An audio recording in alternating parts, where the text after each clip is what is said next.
Clara Whitmore pressed both hands flat against the wooden counter to keep herself from shaking. She had already counted her coins twice. She already knew the answer, but she asked anyway because she had nothing left but the asking. "Please," she said. "Just enough flour to last the week." Harlan Mercer looked her up and down, the way a man looks at something he finds amusing rather than human. Then he turned to the room full of customers, spread his arms wide and laughed. "Boys, looks like the widow wants charity again." If this story already has your heart pounding, you are exactly who this channel was made for. Please subscribe right now and hit that notification bell so you never miss a story. Drop the name of your city in the comments below. I want to see how far this story travels. Now settle in, because what happens next in Red Hollow will stay with you long after the last word. Clara had walked 3 miles in the August heat to reach that store. 3 miles through red dust and ruthless sun, wearing the same dress she had worn to her husband's burial 7 months ago, because it was the only garment she owned that still held its shape. The fabric pulled tight across her hips in ways that made her self-conscious every single day. But she had learned to carry herself anyway. Chin up, eyes forward, the way her mother had taught her before the world got its hands on both of them. She had spent the morning doing the arithmetic 6 different ways, hoping one calculation might come out different from the rest. It never did. After paying the last installment on the debt Thomas had left behind, a debt she had known nothing about until the bank's man came knocking 2 weeks after the funeral, she had 43 cents left to her name. 43 cents, a farmhouse with a roof that leaked in 4 separate places, and a coming winter that the old-timers were already calling the worst in a decade. She needed flour. She needed salt. She needed lamp oil and a small amount of dried beans. She had worked out exactly how long those supplies could stretch if she was careful, and careful was the only way she knew how to live anymore. What she could not have worked out, what no amount of arithmetic could have prepared her for, was Harlan Mercer. The general store was the only real commerce in Red Hollow. Harlan Mercer had built it, owned it, and ran it with the particular satisfaction of a man who understood that when you controlled what people needed, you controlled the people themselves. He was not a large man physically, but he had learned early that power is less about size and more about who's watching. He always made sure someone was watching. On the morning Clara pushed open that door, the store held 7 people. 3 men from the Dawson spread waiting on a feed order. 2 women from the church auxiliary examining yard goods in the corner. Old Pete Halverson, dozing on the bench by the window, the way he did most mornings. And a young cowhand Clara didn't recognize, leaning against the far wall, picking his teeth and looking at nothing in particular. 8 people, counting Harlan himself behind the counter. 8 witnesses. Clara knew the moment she stepped inside that the space felt different from what she remembered. She had not been in Mercer's store since before Thomas died. In those days, she had come in on her husband's arm, or sent him alone, and nobody had looked at her the way they looked at her now. The way they looked at her now was the way people look at something they've already decided about. She walked to the counter anyway. "Mr. Mercer," she said, keeping her voice level. "Good morning." Harlan looked up from his ledger with the slow, theatrical deliberateness of a man who wants you to know he was doing something more important before you arrived. "Morning," he said. Just the one word, flat as a stone. "I was hoping to speak with you about a small amount of credit," Clara said. "Just until I can bring in some earnings. I've been taking in mending work, and Mrs. Alcott has promised me 3 days of kitchen help next week, so I expect—" "Credit," Harlan said. "Yes, sir, just for some basics. Flour, salt, beans, and lamp oil. I've written down exactly what I need." She reached into her coat pocket and produced a folded piece of paper, which she set on the counter and smoothed with 2 fingers. Her hands, she noticed, were not quite steady. She pressed them flat to stop the trembling. Harlan looked at the paper the way he had looked at her, with an assessing expression that had nothing to do with the numbers written there. "You know what I tell folks who come in here asking for credit. Mrs. Whitmore, I'm sure you have a policy," Clara said. "I understand that. I'm just asking if there's any flexibility given the circumstances." "The circumstances," Harlan repeated. He leaned back from the counter and raised his voice just enough, just the precise amount to ensure that everyone else in the room could now hear him clearly. You mean the circumstances of being a widow woman who can't seem to manage what her husband left her? The church women in the corner looked up from their yard goods. The men from the Dawson spread shifted their weight and glanced at each other. Clara felt the heat rise up her neck and into her face. I'm managing as best I can. I'm not asking for charity. I'm asking for credit, which is a business arrangement, and I intend to pay every cent. My concern. Harland said, his voice now carrying the easy warmth of a man who is genuinely enjoying himself, is whether I'm making a sound business decision. He let his eyes move over her with deliberate slowness, head to toe. To the way you appraise an animal at auction. A woman in your condition, living alone out there, no husband, no income to speak of. How exactly do you expect to settle a debt? I told you, mending work, kitchen help. I have skills. Skills. He said the word like it tasted amusing. Well now. He turned to look at the room, an actor checking his audience. She's got skills, boys. One of the Dawson men snorted. It was small, that sound. Almost nothing. But Clara heard it the way you hear a knife scrape across tin. The sound went straight through her and kept going. I would appreciate, she said quietly, if you would simply answer the question. Can you extend credit or not? Here's what I'll tell you.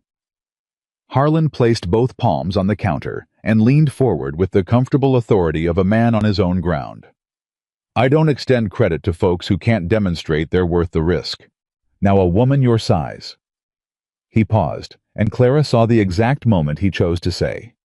The next thing, saw him decide it with full awareness of what it would do. A woman carrying all that weight, living alone on a failing property, that doesn't strike me as a good risk, Mrs. Whitmore. That strikes me as somebody who's already a burden on this community and looking to become more of one. The church women said nothing. Old Pete appeared to be studying the floorboards. The young cowhand by the wall had stopped picking his teeth. Clara stood completely still. She had spent 7 months learning how to absorb cruelty without flinching, because flinching gave people satisfaction, and she had decided long ago that she would not be anyone's satisfaction. She breathed through her nose, slow and even, and she looked at Harland Mercer with eyes that gave him nothing. I see, she said. Now if you want to prove you're worth helping.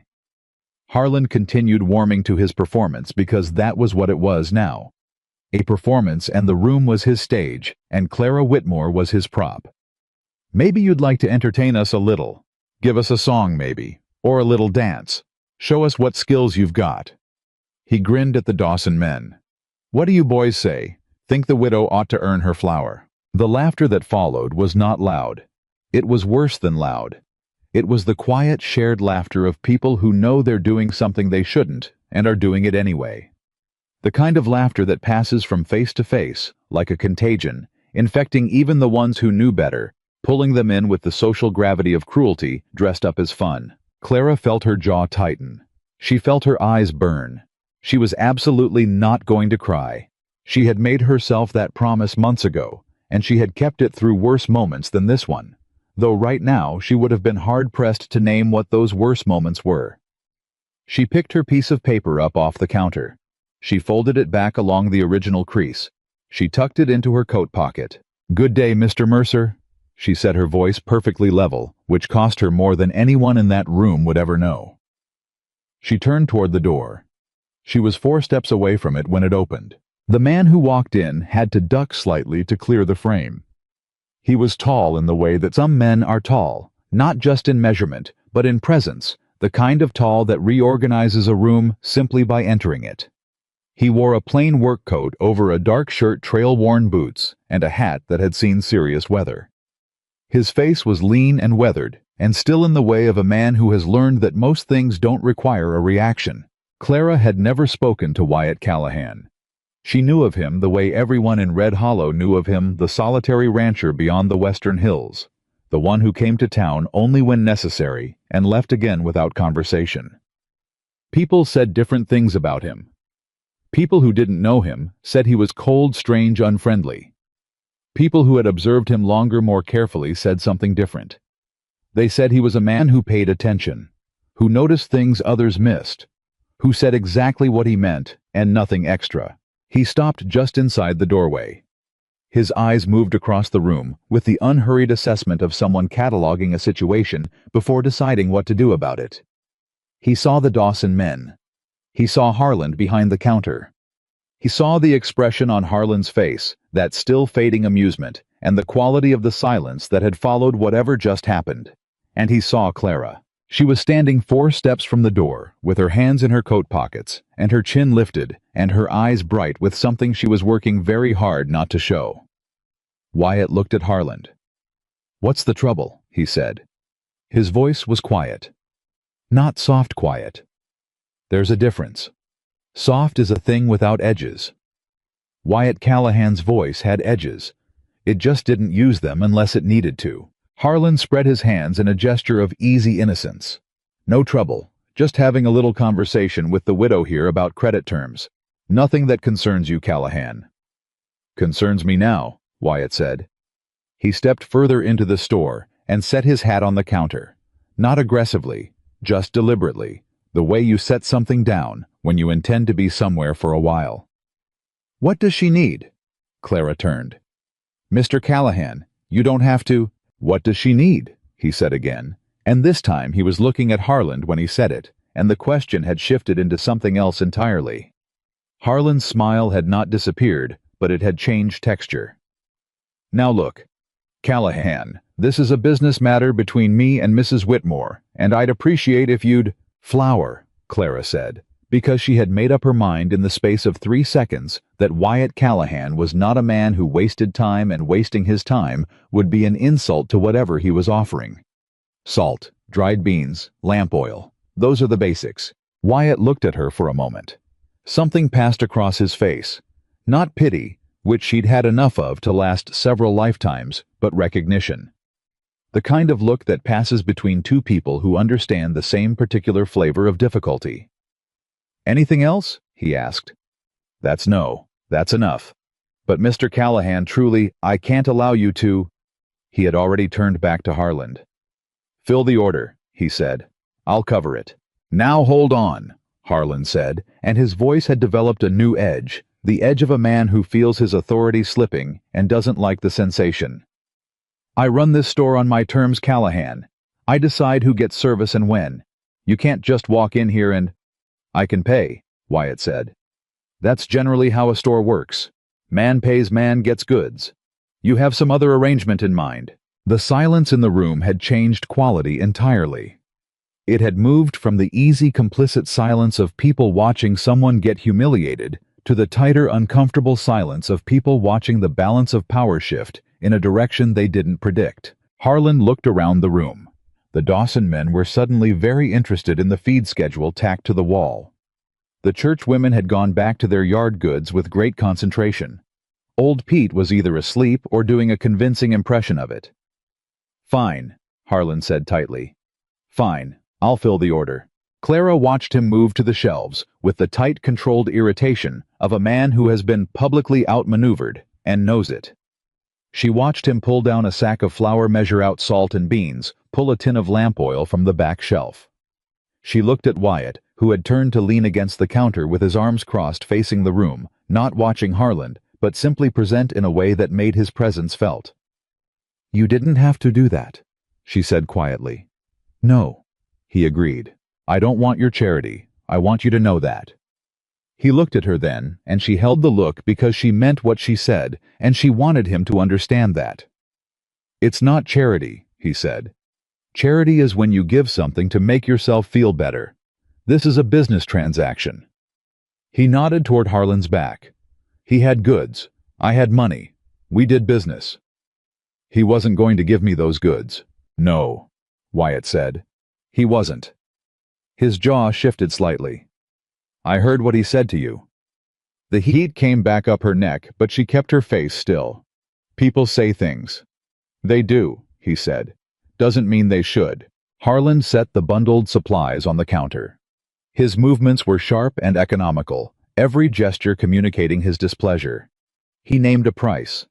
Wyatt paid it without negotiation, which seemed to irritate Harland further. There was no satisfaction to be had in a man who wouldn't argue. Clara reached for the bundle. It was heavier than she'd expected. Harland had packed it in a wooden crate, which she realized now she was going to have some difficulty carrying 3 miles in the August heat. She adjusted her grip and said nothing about this. "Where's your wagon?" Wyatt asked. "I walked." He looked at the crate. He looked at her. He did not say anything condescending or offer a comment on the difficulty of carrying a wooden crate 3 miles in summer heat, for which she was grateful, because she had been on the receiving end of too many comments that were disguised as concern. "I've got a buckboard out front," he said. "I'll take you home."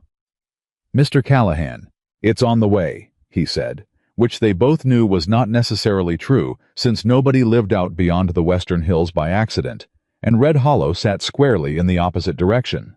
But he said it simply and without drama, and she found she didn't have the energy to argue with Simple. "All right," she said. "Thank you." He picked up the crate with one hand and held the door open with the other, and Clara walked out of Mercer's store into the flat August sunlight with her supplies and her dignity, both of which she had very nearly lost. She heard Harland's voice behind her as the door was swinging shut. "Don't let her make a fool of you, Callahan," he called. "That woman's nothing but trouble and wait. You'll see." The door closed. Wyatt set the crate in the buckboard and untied his horse from the post. He did not respond to what Harland had said. He did not appear to feel the need to. "He talks a lot," Clara said, climbing up to the bench with more grace than the situation might have predicted. "Men who talk that much," Wyatt said, settling beside her and taking up the reins, "are usually afraid of something. Just takes time to figure out what." He turned the buckboard toward the edge of town, and neither of them spoke for a while, and the silence was not uncomfortable, which surprised her. She had grown so accustomed to silence being full of things people weren't saying. Judgment, pity, impatience, that she had forgotten. Silence could simply be silence. "Your place is off the Miller Road," he asked eventually. 2 miles past the fork. The farmhouse with the... She paused. "You'll know it when you see it." "The roof," he said. She looked at him. "You know the property. I know most properties in the county. I like to know what's around me." He didn't elaborate, and she didn't press. "How long has it been like that?" "Since spring. There was a storm in April that took part of the eastern side. I've patched what I can reach." "What about the winter?" She looked ahead at the road. The summer heat rolled off the packed earth in waves. "I'll manage." I didn't say anything to that, and she was grateful. She was deeply tired of people either telling her she couldn't manage or telling her she absolutely could manage, with the hollow encouragement of people who would not be there when the managing got difficult. They reached the fork in the road, and he turned without asking. Past the fork, the road narrowed between stands of scrub brush, and the landscape opened up into the kind of wide, flat beauty that was easy to miss if you were too absorbed in your troubles. Clara had spent so many months being absorbed in her troubles that she had stopped seeing it. Now, sitting next to a man who said little and seemed to mean everything he did say, she looked at the land and felt something loosen very slightly in her chest. "Thomas, my husband, he always said this was the prettiest stretch of road in the county," she said. She hadn't meant to say it. It came out on its own. Wyatt was quiet for a moment. "When did you lose him?" 7 months ago. Ranch accident." She paused. "He was fixing the fence on the south pasture. Horse came through where it shouldn't have. The doctor said it was fast." She stopped. "I don't know if that's true or if doctors say that because it's kinder." "Probably both," Wyatt said. She looked at him. Something in the straightforwardness of the answer reached her in a place she hadn't expected. "Both," she repeated quietly. "Yes, that's probably right."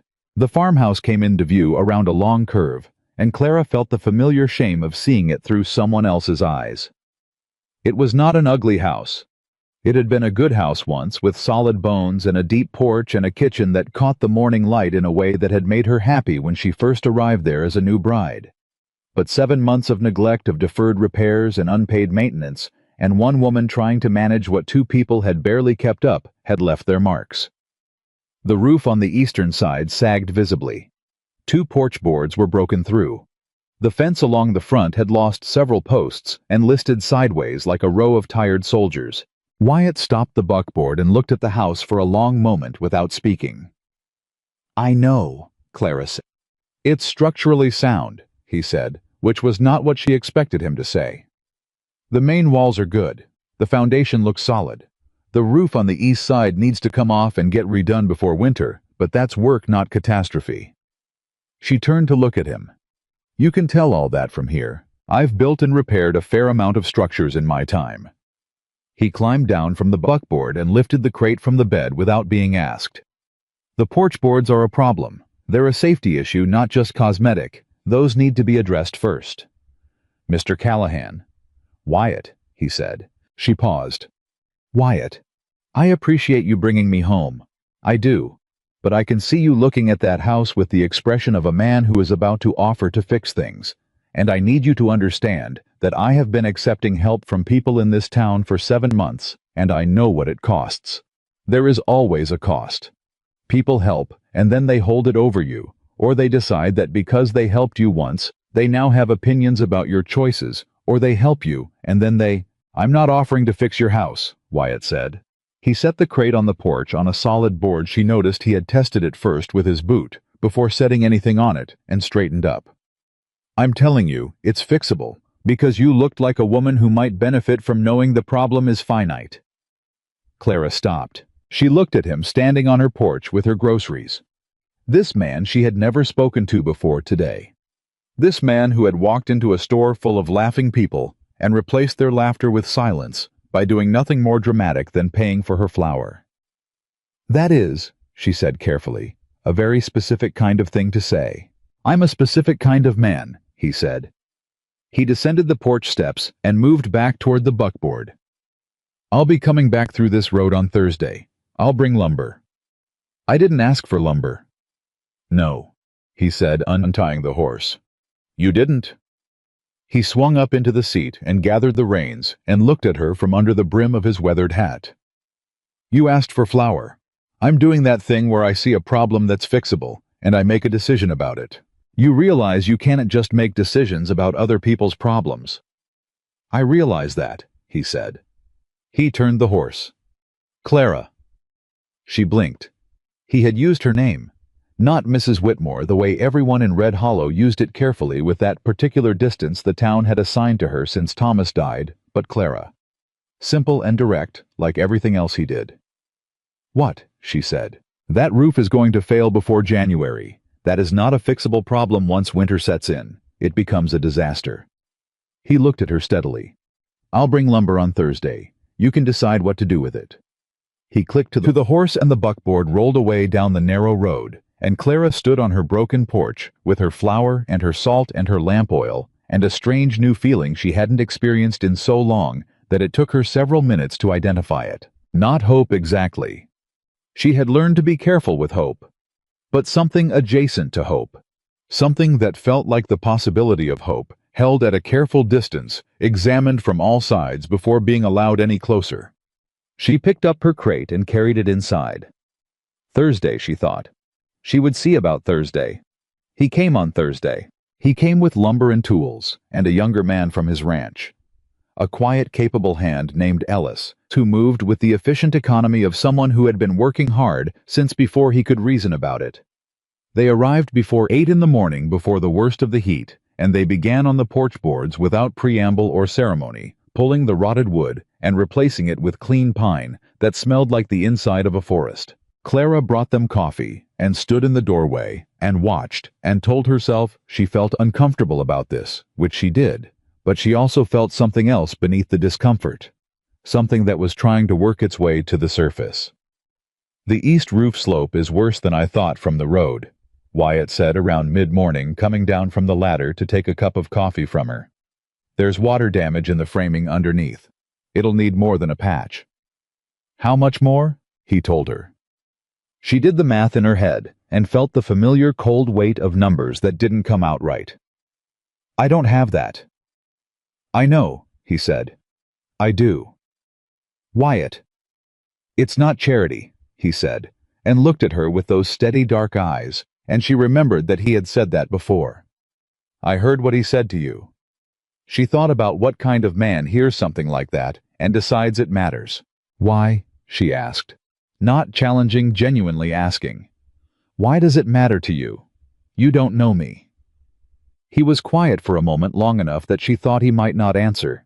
Then he said, I knew someone once who needed help and nobody offered it. I made myself a promise about that.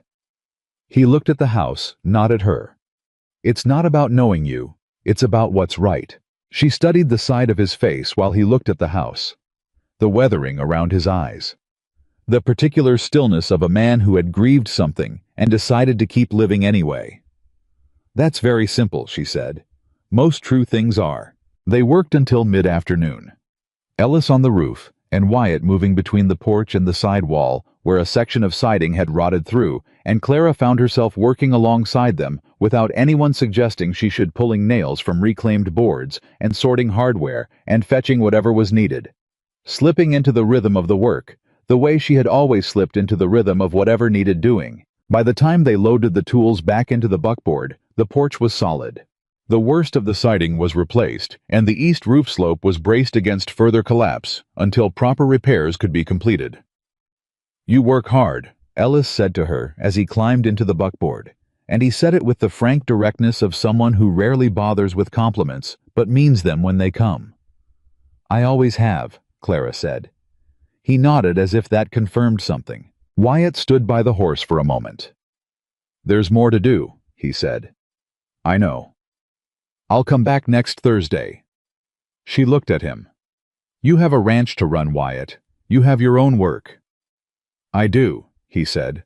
I'll come next Thursday. She stood on her new porch boards and watched the buckboard roll away down the road and felt the particular quality of being cared for by someone who did it quietly, without announcement, without the expectation of gratitude. And she thought about how long it had been since anyone had done that, and she did not entirely trust the feeling yet, but she did not turn away from it either. She went inside and began supper and thought about Thursday. 2 weeks later, when the east roof repair had progressed to the point of needing another full day of work, Wyatt found the thing she had been hoping he wouldn't find. The ledger. She had left it on the kitchen table because she'd been working on it that morning, and she hadn't anticipated him coming into the kitchen, and by the time she thought to put it away, he was already standing over it with the look of a man who is very good at reading numbers. These are store accounts, he said. Yes. She set a coffee cup down on the table without looking at him. I've been keeping track of what I've spent versus what I've brought in. These are not your accounts, he said. He looked at her. These are other people's accounts. This is Dawson's grain account. This is... He turned a page. This is Mercer's own merchant ledger. She was quiet. Clara. His voice was not accusatory. It was careful in the way he was always careful, like a man walking in unfamiliar terrain, testing each step. Where did you get these figures? She sat down across from him and folded her hands on the table. When I was working at the bank before Thomas died. I did bookkeeping for Mr. Aldridge 2 mornings a week. I noticed some inconsistencies in the way certain accounts were being recorded. I kept notes because I thought I was misreading the ledger format, but I wasn't misreading it. Wyatt sat down slowly. His eyes moved back to the papers. She watched him work through the numbers the way she had worked through them, following the trail she had laid out with 5 months of careful attention and cross-referencing. Mercer has been double billing, he said.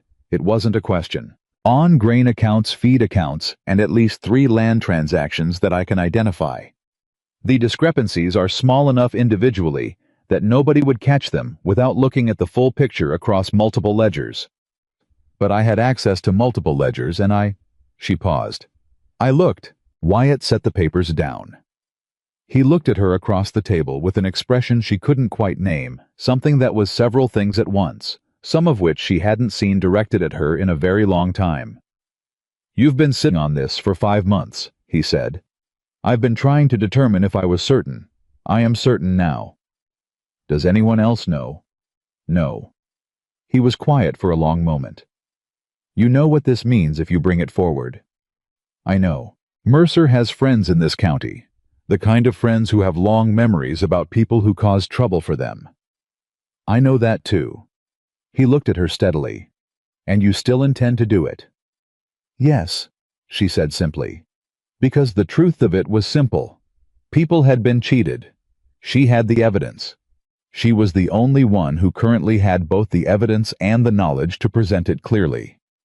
The discomfort of what would follow was real, but it was not complicated. Wyatt was quiet for so long that she began to worry she had misjudged him entirely, that the man who had walked into Mercer's store and set money on a counter was not after all the man sitting across from her now.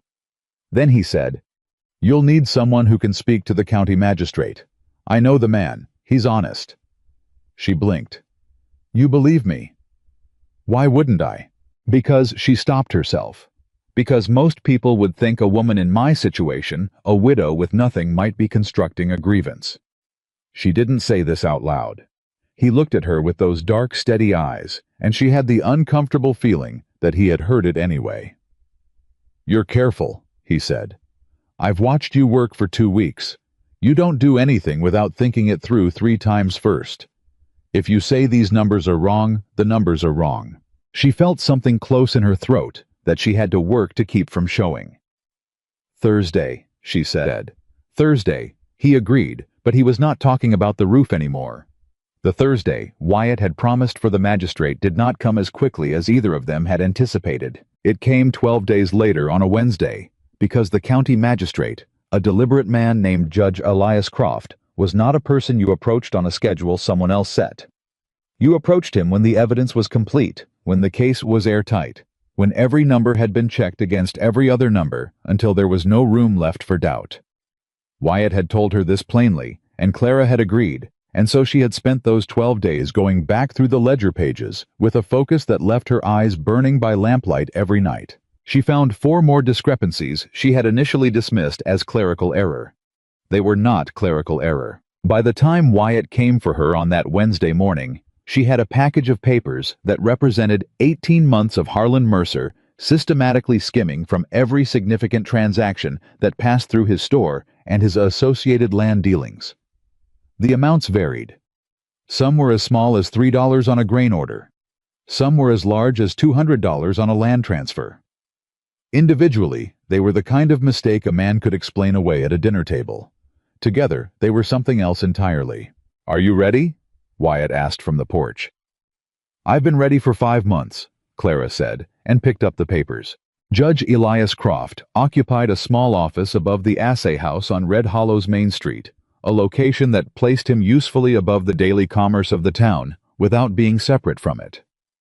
He was a compact, gray-haired man with the kind of face that had long since settled into permanent skepticism, not because he was unkind, but because his work required him to view every claim through the lens of what people wished were true rather than what actually was. He looked at Clara the way he looked at everyone who walked into his office, with measured, unhurried assessment.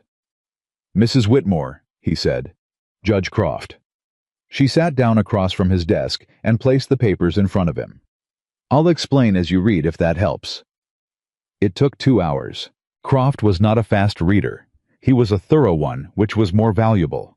He stopped her 3 times to ask clarifying questions. His questions were specific and technical, which told her he understood numbers, which was what she needed him to understand. When she answered exactly and without embellishment, because embellishment was what people used when the facts weren't sufficient, and in this case the facts were entirely sufficient. Wyatt sat in the chair to her left and said almost nothing. He had a quality she was learning to recognize: the ability to be present without crowding. He was there if she needed him, and absent if she didn't, and she found the distinction more remarkable the more she observed it. When the 2 hours were finished, Croft set down the last page and looked at her over the papers.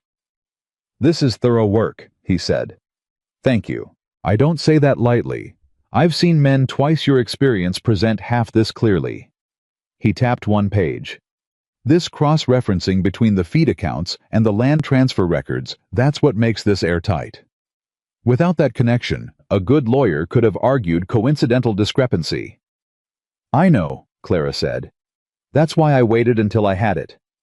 Croft looked at Wyatt. "How long have you known about this?"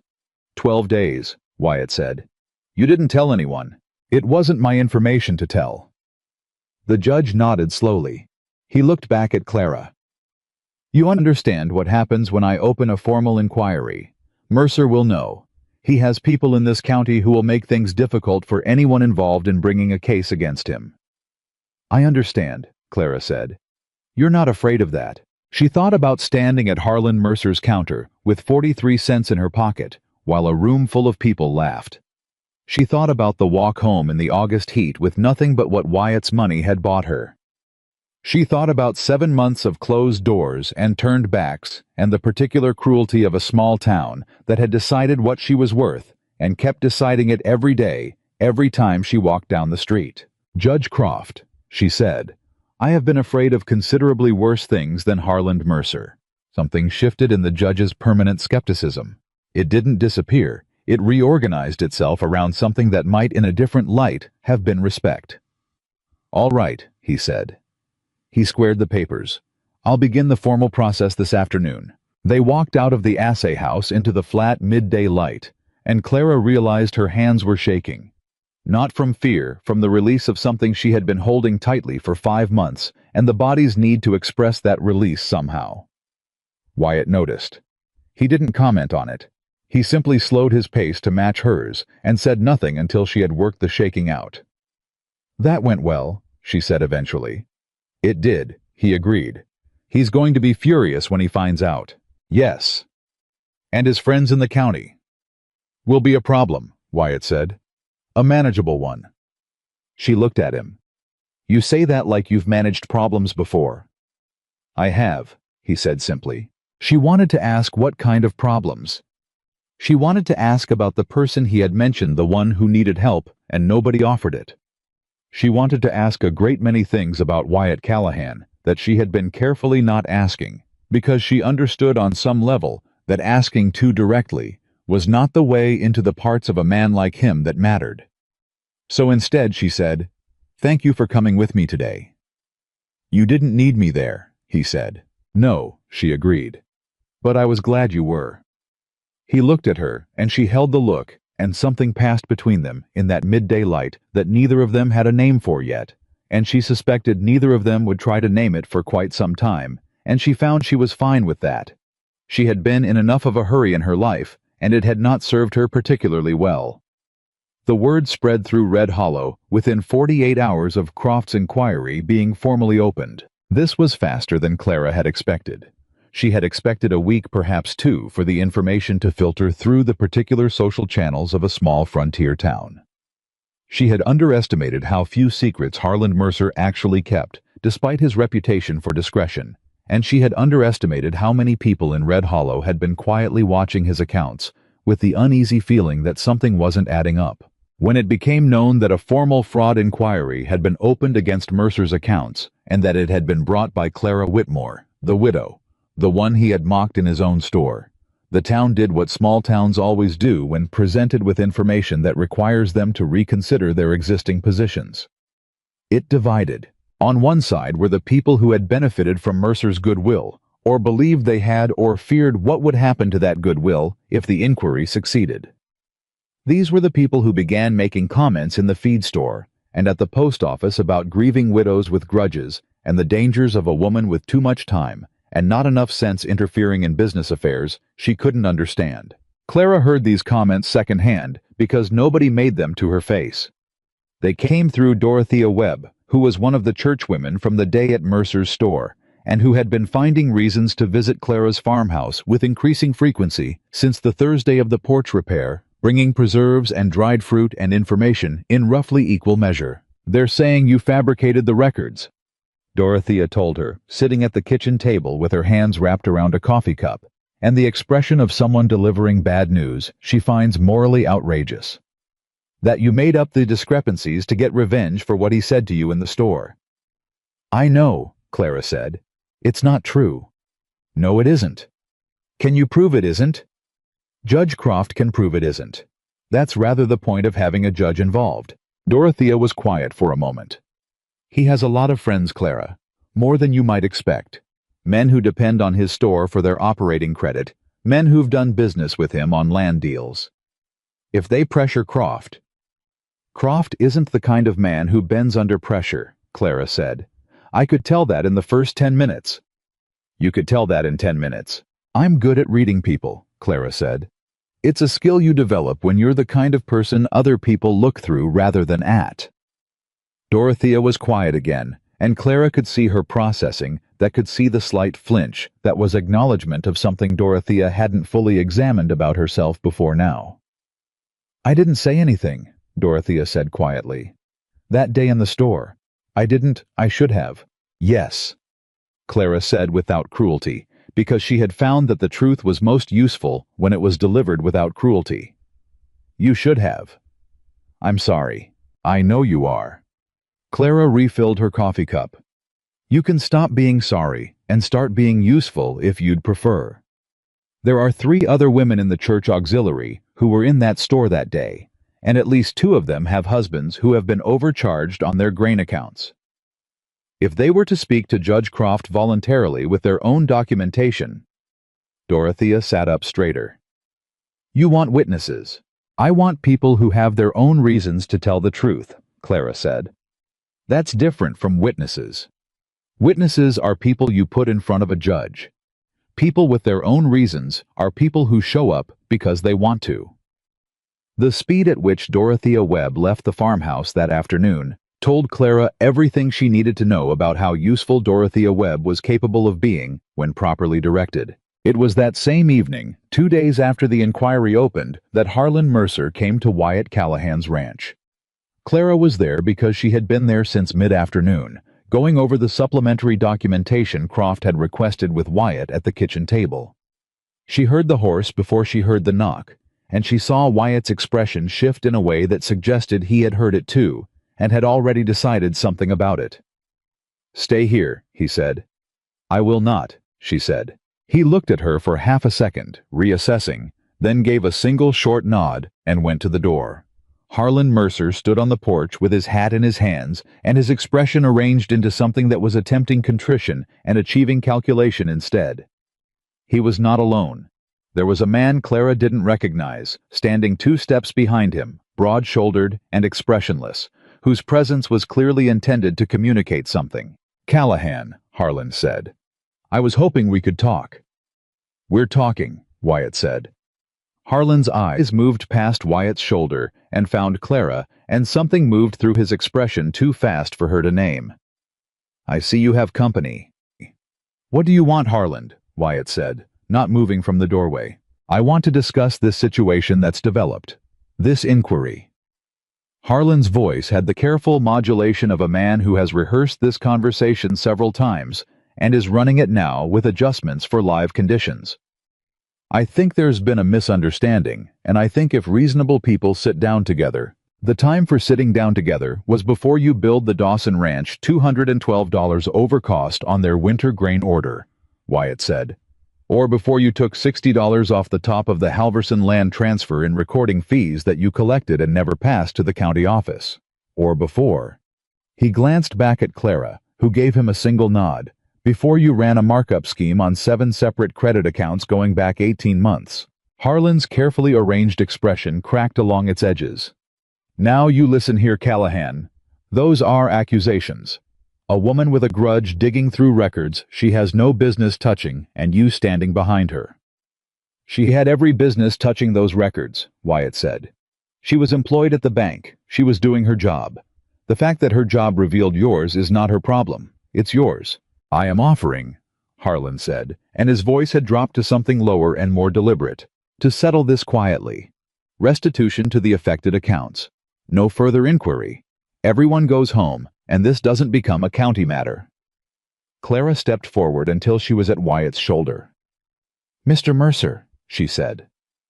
Harlan looked at her with an expression that made no effort to conceal its contempt. The county matter, Clara continued, has already begun. Judge Croft opened it 2 days ago. That is not something you can settle quietly anymore, because it is no longer between you and me. She looked at him steadily. It is between you and the county, and the county has 18 months of documented evidence that I have personally verified across 6 separate ledger sources. You think that gives you power, Harlan said. A woman nobody in this town took seriously 6 weeks ago. You have no idea what I can bring down on you, on your situation. His eyes cut to Wyatt. On people who have chosen to involve themselves. The broad-shouldered man on the porch shifted his weight slightly forward. Wyatt stepped outside the door and pulled it mostly closed behind him. He was not a man who made theatrical gestures, but the act of stepping fully out onto his own porch, into his own space, with the easy self-possession of a man who has no concern whatsoever about what the next 60 seconds might require of him, that was not nothing. "I want you to think carefully," Wyatt said to the broad-shouldered man, "about what you're being paid and whether it's worth what comes next." Something in the man's face suggested he was in fact thinking about exactly that. "Get off my property," Wyatt said to Harland. His voice had not risen. It had done the opposite. It had gone very quiet with the particular quality of a sound that comes from somewhere deep and certain. "Get off my property, Harland, and don't come back. Whatever you have left to say it in front of Judge Croft." Harland put his hat back on his head with the sharp-clipped movement of a man who is furious and has decided that the most powerful thing he can do right now is leave on his own terms. "This isn't finished," he said. "No," Wyatt agreed. "It isn't. That's rather the problem for you." The two men rode away down the ranch road in the thickening dusk, and Clara stood at the window and watched them until they disappeared around the tree line. "He's going to do something," she said. "Yes," Wyatt said. He had come back inside and was standing by the table looking at the papers. "He's a man who's been comfortable for a long time. Comfortable men get desperate when the comfort is threatened." "What kind of something?" "Nothing that changes the math," Wyatt said. "The math is what it is. You've built something that doesn't fall down when someone pushes it." He looked at her. "He knows that. That's what's making him desperate." Clara sat down. The day had been long, and the visit from Harland had drawn something out of her that left her feeling hollowed in a way she hadn't anticipated. It wasn't fear. She had identified fear in herself enough times to know its texture, and this was different. This was the particular exhaustion of being right in a situation where being right came with real cost. "When Thomas was alive," she said, and then stopped, surprised at herself for starting. Wyatt waited. "When Thomas was alive, I never had to think about being right or wrong in public. I had opinions. I was competent. But it was all private, between us. When he died, it was like suddenly being on a stage. I never asked to stand on, and everyone in the audience had already decided how the play was going to go." "And now," Wyatt said.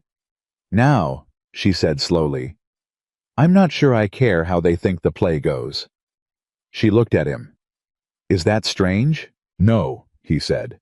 "That's what happens when you stop auditioning." She looked at him across the table with the papers between them, and thought about what it meant that she understood exactly what he meant by that. No explanation required. No clarification needed. She had simply heard it and known it was true. "Can I ask you something?" she said. "Yes." "The person you mentioned, the one who needed help and nobody offered. How was still for a moment, not guarded, just still." "My sister," he said. She waited. She came to Red Hollow 10 years ago with her husband. He was not a good man. The town knew it, people knew it, and nobody said anything because he was useful to them. He ran the freighting operation, and men who need their freight moved tend to keep quiet about the man moving it.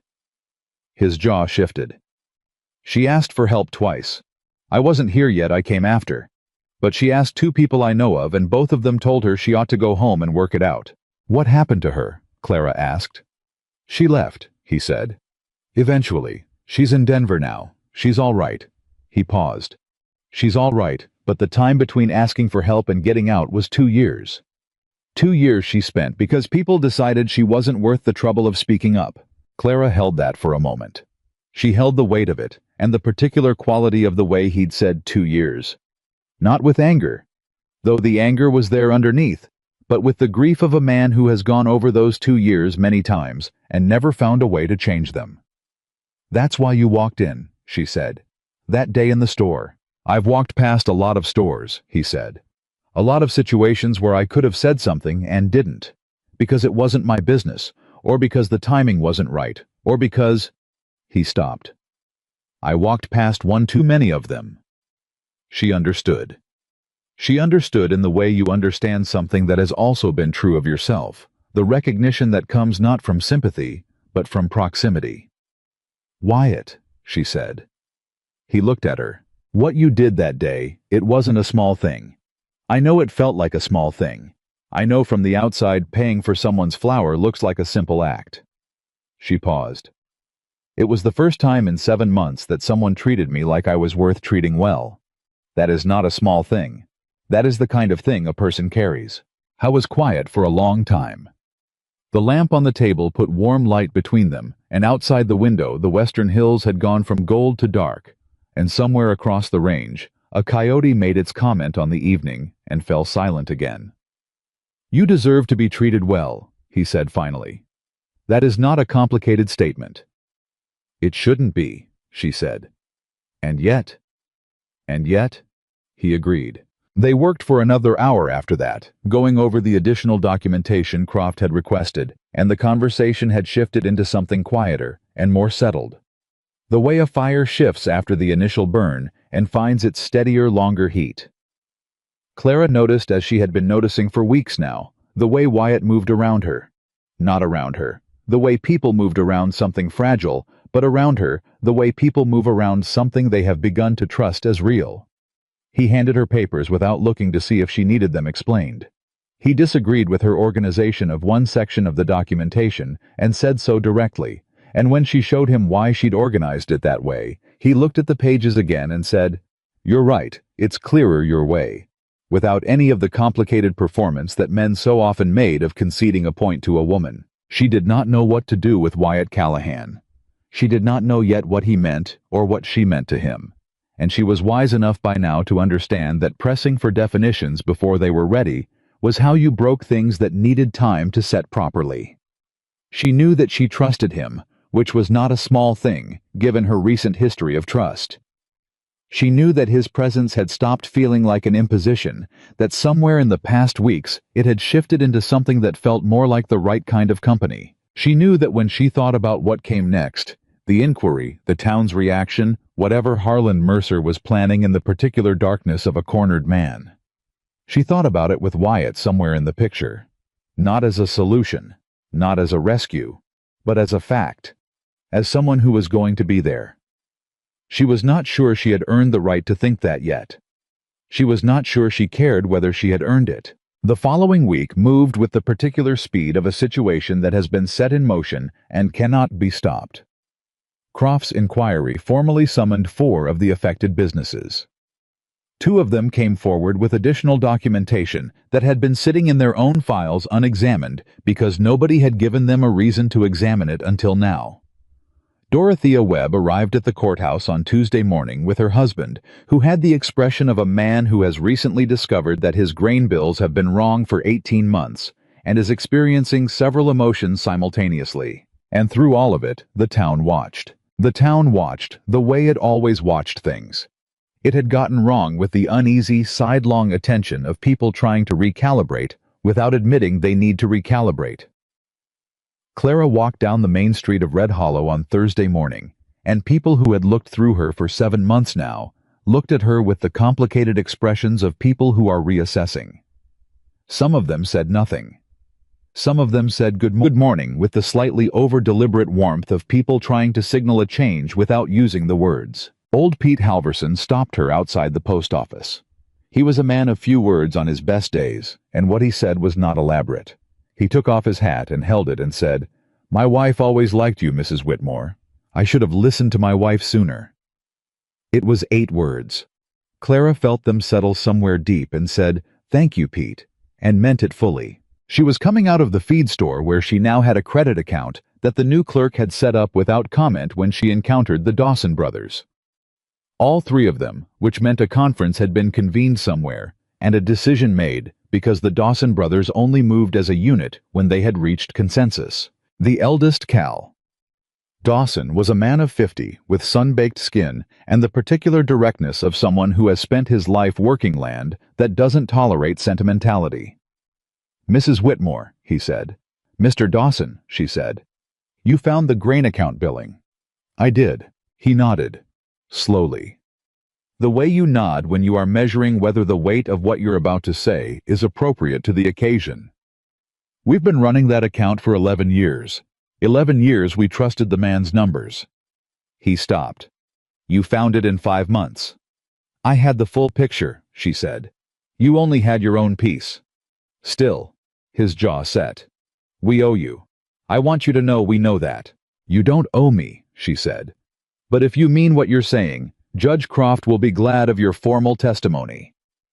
Cal Dawson looked at his brothers. His brothers looked at him. Some silent communication passed between them that had the quality of a conversation that had already been had somewhere earlier and was now being confirmed. We'll be there Monday morning, Cal said. Clara nodded. Monday morning, she said. She walked back toward the buckboard. Wyatt's buckboard, which he had lent her for the day's errands with the same unceremonious practicality with which he did everything, and she permitted herself very briefly something that was not quite a smile, but was close to one. The particular private expression of a woman who has been told for 7 months what she was worth and is watching the accounting change. When she reached the buckboard and climbed up and took the reins and sat for a moment before turning the horse, she thought about what Wyatt had said the morning after Harlan's visit to the ranch. Nothing that changes the math. The math was changing all right, but it was changing in the direction she had built it to change. She turned the horse toward the ranch road and let him set his own pace, and the August sun was high and hard and beautiful in the way of things that don't apologize for what they are. And Clara Whitmore, widow of Red Hollow, bookkeeper and cook and mender, and careful keeper of records, drove through it with her hands steady on the reins and her face turned toward what was coming. The Monday morning that the Dawson brothers walked into Judge Croft's courthouse was the same morning Harlan Mercer filed a counter-complaint. Clara found out about it the way she found out about most things in Red Hollow now, through Dorothea Webb, who arrived at the ranch before 7 with flour she didn't need to borrow and information she couldn't wait to deliver. He's claiming you stole the ledger records, Dorothea said before she had fully cleared the doorway. He's saying you took copies of private business documents during your employment at the bank without authorization, and that the entire case is built on evidence obtained illegally. Clara set down her coffee cup. That's not true. I know it's not true. Does Judge Croft know it's not true? Mr. Aldridge authorized my access to every record I worked with. I never touched anything outside my assigned accounts. She paused. The cross-referencing I did matching Mercer's store ledger against the bank records, I did that from memory. I didn't take anything. Dorothea sat down heavily. Can you prove that? Mr. Aldridge can prove it. He kept a log of every document pulled from the bank files. My name appears only on the accounts I was assigned. She was already moving toward the back room where she kept her own records. Mercer knows this. He's not trying to win that argument. He's trying to delay. Delay what? The formal testimony. Monday was supposed to be the Dawson brothers' formal statements. If Croft has to spend the morning dealing with a counter-complaint that gets pushed. Every day it gets pushed is another day Mercer has to work on the people who haven't testified yet. She found what she was looking for, a letter dated 8 months ago from Mr. Aldridge, confirming her employment terms and access privileges. She had kept it for no reason she could have named at the time. She was grateful now for the particular instinct that made her keep things. I need to get to the courthouse. I'll drive you, Dorothea said. You don't have to. I know I don't have to. Dorothea stood up and retied her bonnet with the decisive movements of a woman who has recently discovered that she prefers action to guilt. I've been not having to do things for 7 months. I find I'm tired of it. They were in Dorothea's wagon and 3 miles down the road when they met Wyatt coming the other direction. He pulled his horse up alongside the wagon and looked at Clara's face and said, He filed a counter-complaint. Yes, she said. How did you know? Ellis heard it from the blacksmith this morning. It went through town fast. He turned the horse to fall in alongside the wagon. Croft will dismiss it. The authorization records at the bank are clear. I know, but it costs time. Everything costs time, Wyatt said. The question is whether Mercer has more of it than you do. She looked at him. Does he? No, Wyatt said with a certainty that was not bravado. It was the particular certainty of a man who has looked at a situation from all sides and arrived at a conclusion he trusts. He's got more money and more connections and more years of people doing what he wanted. But you have the truth, and truth doesn't get tired. She held that for exactly the 3 seconds she allowed herself, before she turned back to the road and the courthouse that was coming into view at the end of it. Judge Croft was not a man who appreciated having his Monday morning complicated, and his expression. When Clara walked in, followed by Dorothea, and then by Wyatt, who appeared in the doorway a moment later with Ellis behind him, communicated this with precision. "Mrs. Whitmore," he said, "I expect you've heard. I brought the authorization letter from Mr. Aldridge," she said, and set it on his desk. "And Mr. Aldridge himself is available to testify to my access privileges if you need him. I can have him here within the hour." Croft looked at the letter. He looked at it for 45 seconds. She counted with the focused attention of a man who is determining whether it says what he's been told it says. "The Dawson brothers are waiting outside," he said. "I know. Mercer's attorney arrived before you did." "I assumed he would." Croft set the letter down and looked at her over the top of it, with the reorganized skepticism that had been gradually shifting across their interactions into something more like regard. "Mrs. Whitmore, I'm going to ask you something directly, and I need a direct answer." "All right. Is there anything in how this evidence was gathered that gives me reason to pause? Anything at all, however small, that a good attorney could use to complicate my process?" Clara thought about it. She gave it the full consideration it deserved. Not the quick denial of someone protecting themselves, but the careful review of someone who has been honest long enough to know when honesty costs something and pays it anyway. "No," she said, "there is not." Croft picked up the letter. "Then we proceed." He looked at Wyatt. "Callahan, you're here as what exactly?" "As someone who will stand in this doorway for as long as necessary," Wyatt said, "and make sure this process runs without interruption." Croft considered this. "That's not a legal designation." "No, sir," Wyatt agreed. "It isn't." Something moved through the judge's expression that was not quite a smile, but was in the neighborhood of one. "Wait outside," he said. Mercer's attorney was a man named Gideon Park, imported from the county seat, which told Clara everything she needed to know about how seriously Mercer was taking this. Park was smooth in the way of men who have made their careers saying difficult things pleasantly. He had the bearing of someone who had never lost an argument in a room where he controlled the vocabulary. He did not control the vocabulary this morning, because the Dawson brothers came in, and Cal Dawson put 11 years of receipts on Judge Croft's table with the particular solemnity of a man settling a debt, and the numbers on those receipts matched Clara's documentation with the exactness of a key meeting a lock. There was no argument about methodology when the evidence came from the man who had been paying the bills. There was no argument about motivation when 3 brothers spoke in the same flat factual voice about the same flat factual overcharges. Park tried twice to introduce procedural objections, and Croft dismissed both of them with the economy of someone who has run out of patience for a specific kind of distraction. Clara sat in the corner of Croft's office and watched it happen, and felt something shift in the room, the specific shift that happens when a narrative that has been maintained by social pressure and repeated assertion meets actual documentation, and the documentation wins. Park knew it too. She could see it in the subtle reorganization of his posture, the way a man settles when he realizes the ground under him is different from what he was told. After the Dawson brothers left, and Park had gathered his papers, with the precise controlled movements of a man who will present a different face once he's outside this room, Croft looked at Clara.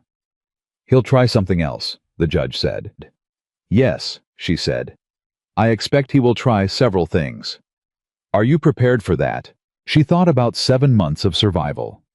She thought about 43 cents and 3 miles of August dust and a store full of laughing people. She thought about a ledger she had kept in secret for 5 months, because she needed to be certain before she moved, and about Wyatt Callahan walking into a room and changing its temperature simply by paying attention. "Judge Croft," she said, "I have been preparing for this my entire adult life without knowing I was doing it. What Mercer tried next came 4 days later, and it did not come through legal channels. It came through Wyatt's ranch. Clara was in the kitchen mid-morning when she heard Ellis shouting from the direction of the south pasture, and she was out the door and moving before she had consciously decided to move, because she had learned in the months since Thomas died that the kind of shouting that comes without warning is never about something small. She found Ellis at the fence line of the south pasture with his hat in his hands and an expression she hadn't seen on his face before.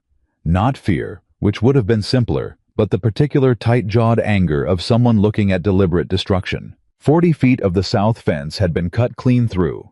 Not broken cut.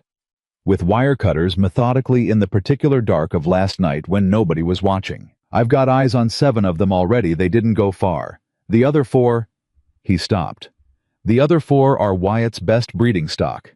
Clara stood at the cut fence and looked at the clean, deliberate edges of the wire and felt a cold, clear anger work its way through her that had nothing shaking in it at all. This was not the complex, difficult anger of public humiliation. That anger had texture and heat and required management. This was simpler.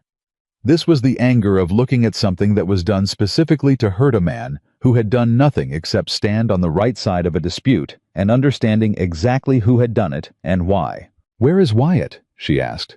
"Took 3 hands to the north boundary this morning. Survey work. He doesn't know yet." "Don't send for him yet," Clara said. "Get the 7 horses secured first. Do you know which direction the other 4 went?" Ellis looked at her with the slight adjustment of expression that she had learned meant he was recalibrating, reassigning her in his mental accounting from guest to something else. "Northeast, I think. There's a draw about 2 miles out where they tend to drift when they get loose." "Then that's where we start," she said. "I can ride." "Mrs. Whitmore." "I can ride Ellis," she said. "Thomas had horses. I've been riding since I was 9 years old. Get me a horse." They found 3 of the 4 missing horses in the draw exactly where Ellis had predicted. The 4th took another hour and a half and required riding out further than Clara's legs were entirely prepared for after months of limited riding, but she did not mention this because it was not relevant.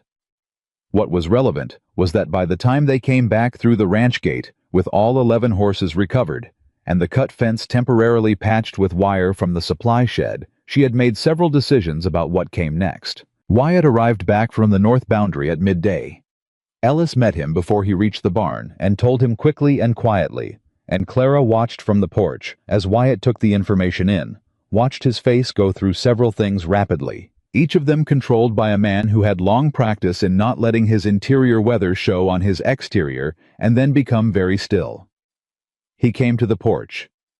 "You helped recover the horses," he said. "Ellis and I found them. The 4 went to the northeast draw." "Are they all right?" "All of them. The breeding stock didn't go far. They're back in the south pasture. Fence is patched temporarily. It'll need proper repair, but it'll hold until morning." He looked at her for a moment. Something in his face that she was still learning to read the particular quality of Wyatt Callahan's gratitude, which was nothing like most people's gratitude.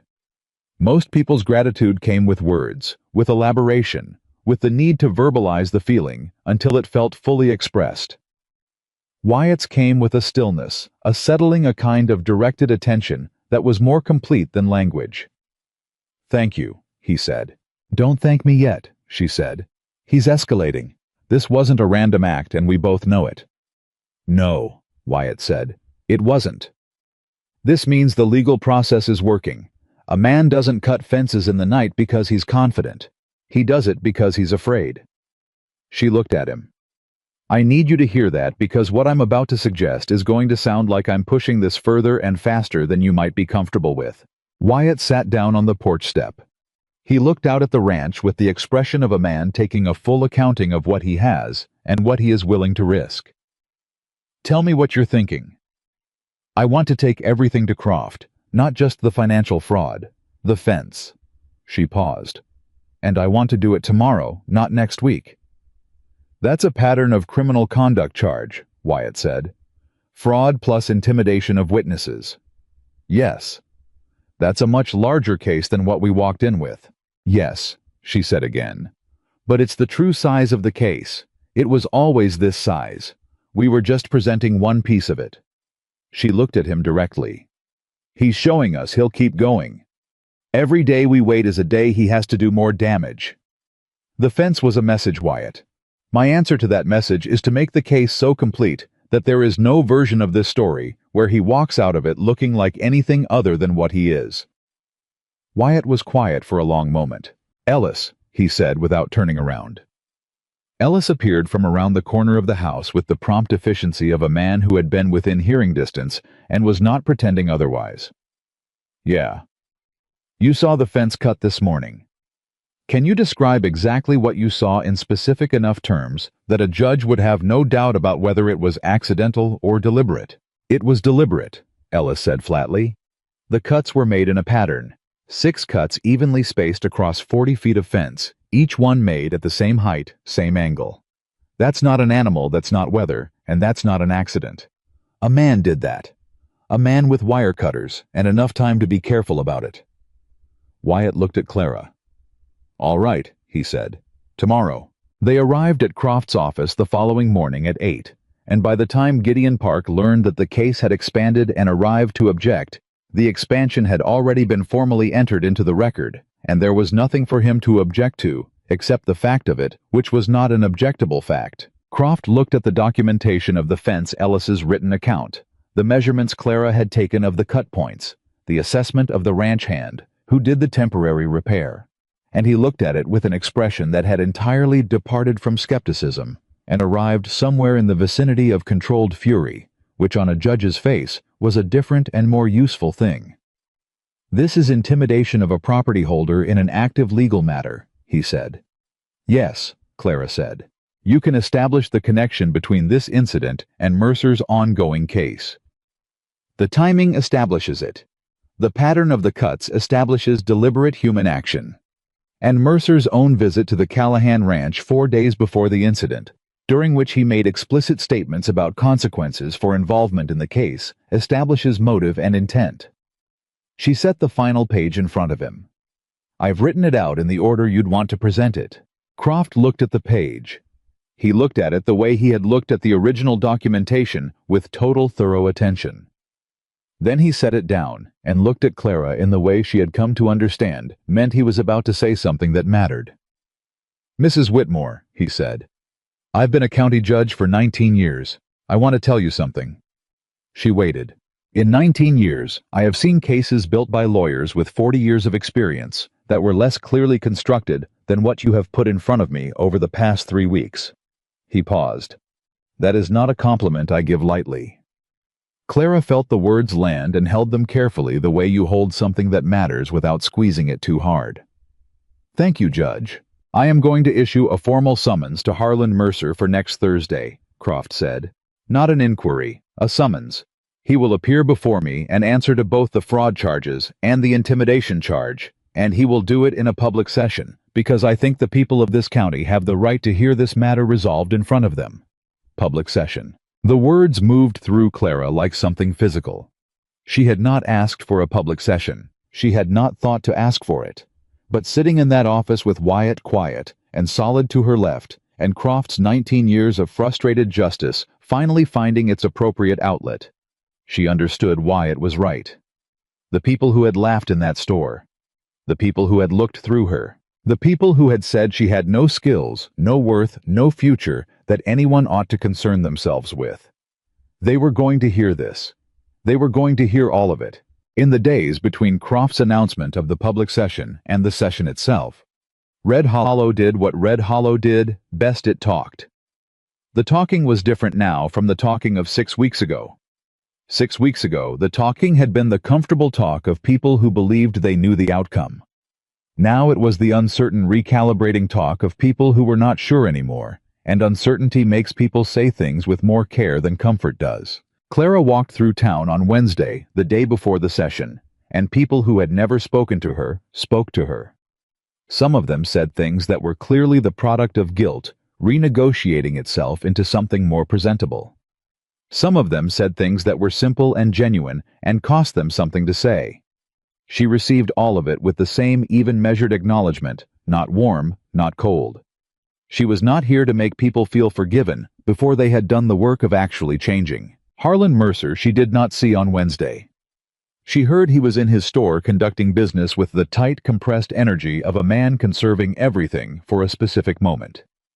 She heard through Dorothea that Park had been in his back room for 2 hours that morning. She heard through Cal Dawson's youngest brother, who had no particular talent for keeping information to himself, that 2 of Mercer's closest business associates had quietly declined his invitation to a supper the previous evening, citing prior engagements that nobody believed existed. People were recalculating. That was what it looked like when the center of a corrupt arrangement started to give not a dramatic collapse, but a series of small individual recalculations. Each person separately deciding that the cost of loyalty to a losing position was higher than the cost of simply not being there when it fell. Clara came back to the ranch that evening and found Wyatt at the kitchen table with 2 cups of coffee already poured, as if he had known exactly when she would arrive, which she was beginning to understand was simply what Wyatt Callahan did. He paid attention and made adjustments and never made a performance of either. "Tomorrow," she said, sitting down. "Tomorrow," he said. She wrapped her hands around the cup.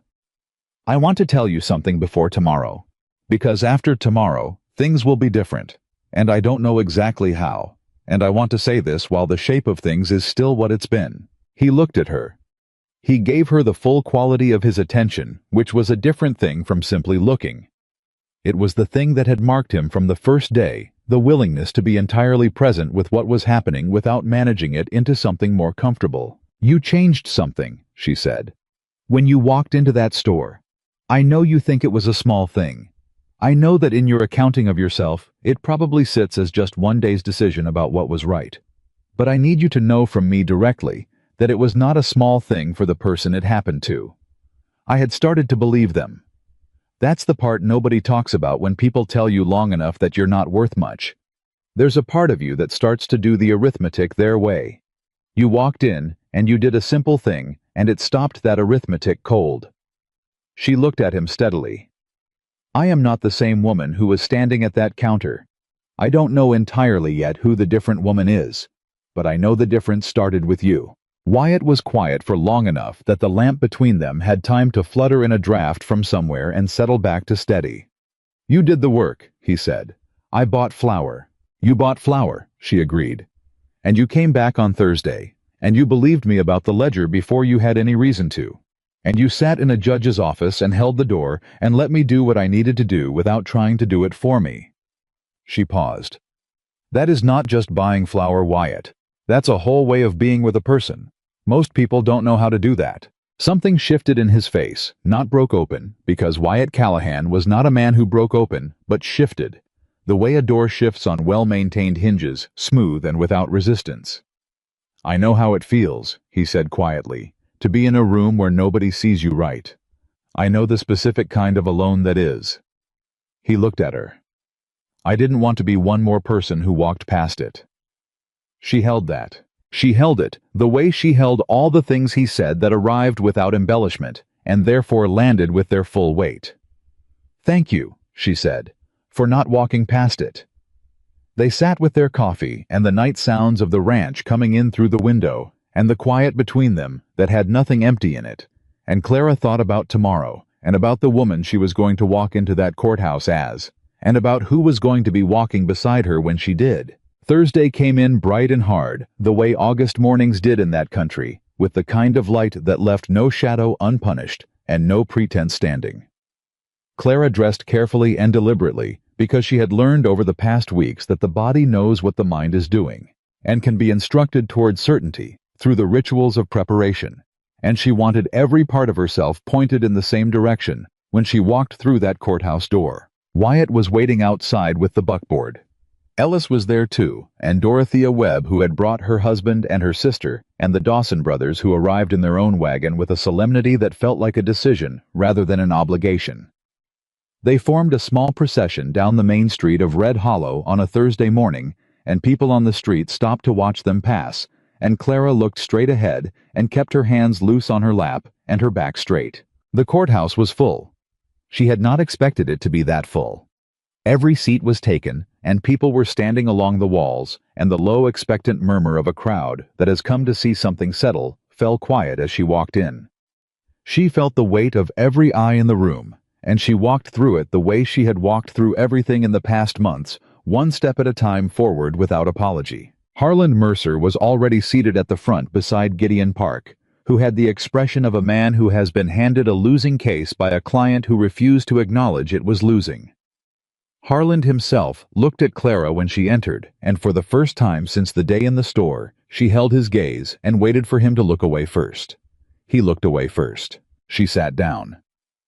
Wyatt took the seat beside her. The room settled into something that was not quite silence. Too much breath in it, too much attention, but was close enough.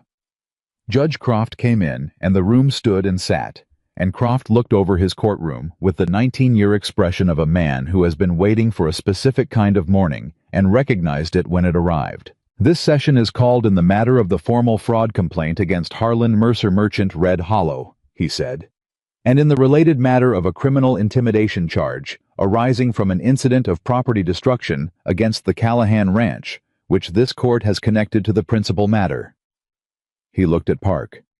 Counsel for the defendant will refrain from procedural objections that have already been reviewed and denied in chambers. We are here to hear facts. We will hear them. Park opened his mouth and closed it again. Croft called Clara first. She stood up and walked to the front of the room and turned to face it. The full room, all the faces she had been seen by and unseen by and misread by and disregarded by, and she began to speak. She spoke for 40 minutes. She spoke clearly and exactly and without drama, because the drama was already in the numbers, and the numbers did not need her to embellish them.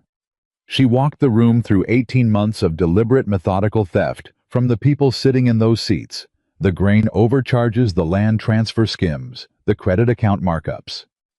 She held up the documentation page by page, and Croft entered each into the record, and the murmur that had been present when she started grew quieter, and then quieter still, and then became the particular held-breath silence of a room full of people understanding something at the same time. When she was done, Park stood up to question her. He was good at his work, she would grant him that. He was precise and persistent, and he found every possible angle of pressure. He questioned her methodology. He questioned her access. He questioned her motivation.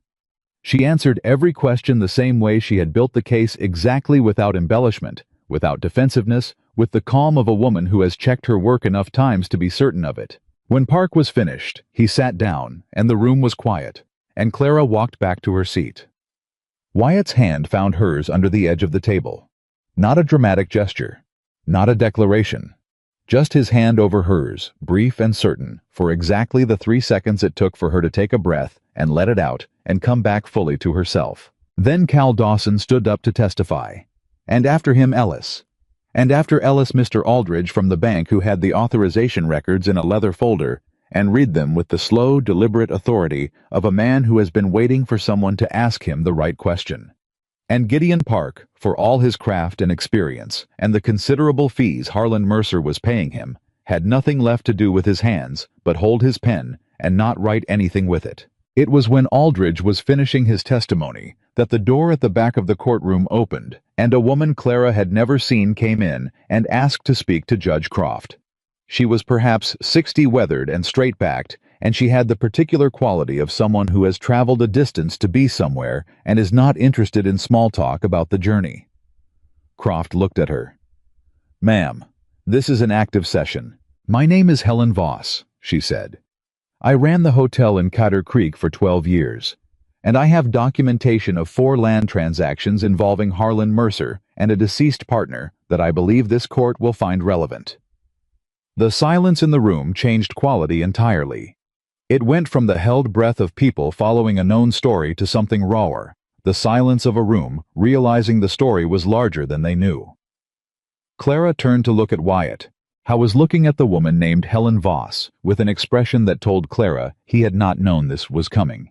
Either that this was the case, expanding beyond even what she had built, finding its own new edges in the open air of a public session. Harland Mercer had gone very still. Gideon Park leaned toward his client and said something in a low, rapid voice that Clara couldn't hear, and whatever it was, Harland's answer was a short, sharp shake of his head that communicated several things at once. None of them the confidence of a man who believed he was winning. Croft looked at Helen Voss for a long moment. He looked at the room. He looked at his record, and then at the folder in the woman's hands. "Ma'am," he said, "please take a seat. We will hear from you after the current witness completes his testimony." Clara faced forward and breathed. There was more. There was more that she hadn't known about, more that had been waiting somewhere beyond the edges of what she had found. And it was here now in this room, in the hands of a woman who had driven from Catter Creek, because truth, when it is finally given the right conditions, does not stay where you leave it. It grows. It finds its own level. And in Red Hollow on a Thursday morning in August, in a courthouse full of people who had spent months deciding what a heavyset widow was worth, it was finding its level now.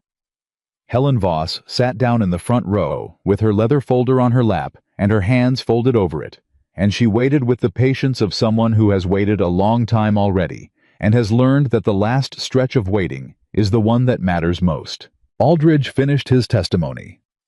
Park declined to question him, which told Clara everything she needed to know about where Park believed the case now stood. When a lawyer stops asking questions, it is not because he has run out of questions. It is because he has calculated that every answer will make things worse. Croft called Helen Voss forward. She walked to the front of the room without hurry, set her folder on the edge of Croft's table, rather than holding it, and turned to face the room, the way Clara had turned to face it squarely without apology, with the specific posture of a woman who has made peace with the cost of saying what she came to say. "Tell this court who you are and why you're here," Croft said. "My name is Helen Voss," she said. "I owned and operated the Voss Hotel in Catter Creek for 14 years and 12. I misspoke at the door. 14 years. 8 years ago, Harlan Mercer and a business partner named Roy Stills approached me about purchasing an adjacent property. I owned a lot on the east side of Main Street in Catter Creek that I'd been holding since my husband died." She opened her folder and removed the first page without looking down at it, which told Clara she had reviewed these documents enough times to know exactly what was on each one. "They told me the lot was assessed at $400. I had no reason to disbelieve them. I sold it for $400. She held the page out to Croft. The actual county assessment at the time of sale was $940. I found this out 3 years later when the property changed hands again and the new sale price was published in the county record. The room did not erupt. Rooms full of people who have already been absorbing difficult information for 2 hours do not erupt at one more piece of it. They go quieter. The specific quiet of people doing arithmetic they don't like the answer to. "Roy Stills," Croft said. "Where is he now?" "Dead," Helen Voss said. 2 years ago. Heart gave out." She paused. Convenient timing, some might say. Park stood up. "Objection to characterization." "Sustained," Croft said without looking at Park. "Mrs. Voss, please confine yourself to documented facts." "Of course." She produced a second page. "Documented fact: Roy Stills and Harlan Mercer sold the Catter Creek lot 14 months after purchasing it from me for $900. Documented fact: the profit from that transaction never appeared in any business record I've been able to locate for either man." Documented fact. She produced a third page. "There are 2 additional property transactions in Catter Creek, and 1 in Fuller's Mill that follow the same pattern, same method, different victims." Harlan Mercer had been still for so long that Clara had begun to watch him the way you watch a structure for signs of how it intends to fall. He was a man who had spent 20 years being the most powerful person in every room he entered, and the experience of watching that power drain away through the floor of a courthouse. He had always assumed was a place other people got their problems addressed. That experience was doing something to him. She could see it in the set of his shoulders. The way his hands had moved from the table to his lap where they couldn't be seen. Gideon Park was writing rapidly. Clara suspected he was writing a letter of resignation in his head. When Helen Voss finished, she picked up her folder and walked back to her seat with the same unhurried dignity she'd arrived with, and Clara thought not for the first time about what it cost women to do this. To gather documentation over years, to hold it to wait for the right room and the right moment, to then stand up in front of a crowd and be exact. When every instinct formed by a lifetime of being told to be accommodating said to soften it. Apologize for it, present it with enough modesty that no one could accuse you of overreach. Helen Voss had not softened it. Neither had she. And Croft, to his credit, had not asked either of them to. "Mr. Park," Croft said, "does your client wish to make a statement before I adjourn to consider the full record?" Park stood. He and Mercer had a brief, low conversation that the room couldn't hear, but could read the particular body language of a lawyer telling a client that the options have narrowed to one. Mercer shook his head twice. Park said something else. Mercer shook his head once more, and then seemed to deflate slightly, not dramatically, not the way it happened in stories, but the small internal collapse of a man who has just accepted something he'd been refusing to accept for weeks. Park faced the court. "My client has no statement at this time." Clara exhaled. Wyatt's hand found hers again under the table. This time, he didn't let go. Croft closed the session with the quiet formal authority of a man who understood that what had just happened in his courtroom was larger than the paperwork it would generate. He announced that his formal findings would be issued within 10 days, that Mercer's properties and accounts were frozen pending those findings, and that anyone with additional documentation relevant to the case had 7 days to present it to his office. Then he looked out over the room at the faces of people who had come to witness something and were leaving, having witnessed considerably more than they expected, and he said one more thing. "This court recognizes the work of Clara Whitmore, whose documentation made this proceeding possible. The county owes her a debt that the formal record will reflect." The room was quiet for a moment. Then, Cal Dawson started clapping. It was not a theatrical gesture. It was a rancher's applause, solid and deliberate. The kind that means something because it comes from a man who doesn't offer it lightly. His brothers joined him.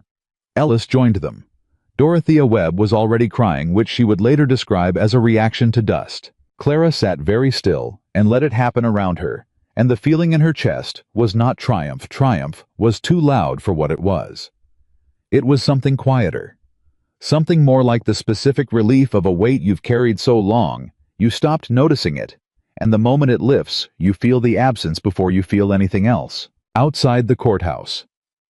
In the bright August afternoon, the town of Red Hollow regrouped around itself.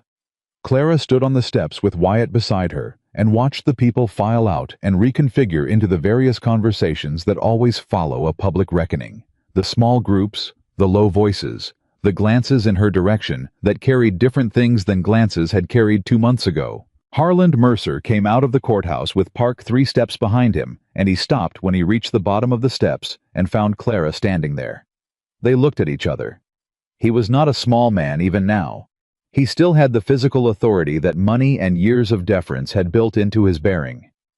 But it was different the way a large structure is different after you've seen the damage in its foundation. Still standing. Not the same. "I hope you're satisfied," he said. His voice was controlled. Not gracious controlled, which was different, and she respected that he didn't attempt grace he didn't have.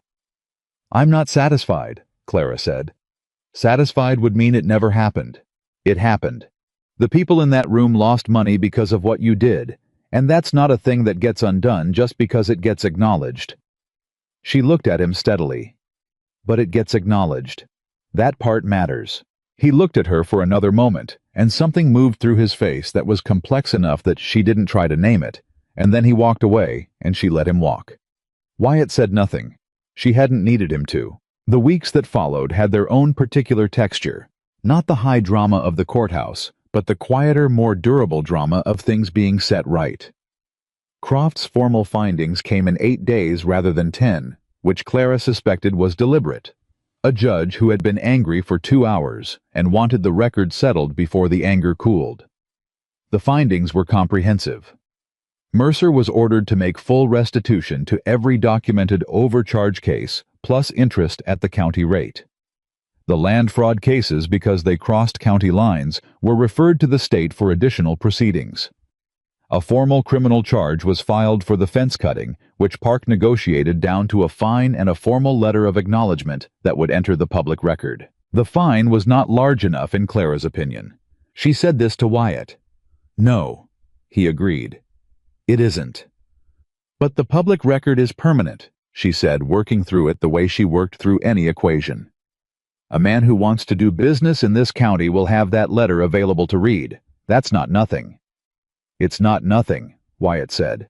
And the restitution payments will come through Croft's office, not through Mercer's discretion. He can't decide who gets paid and who doesn't.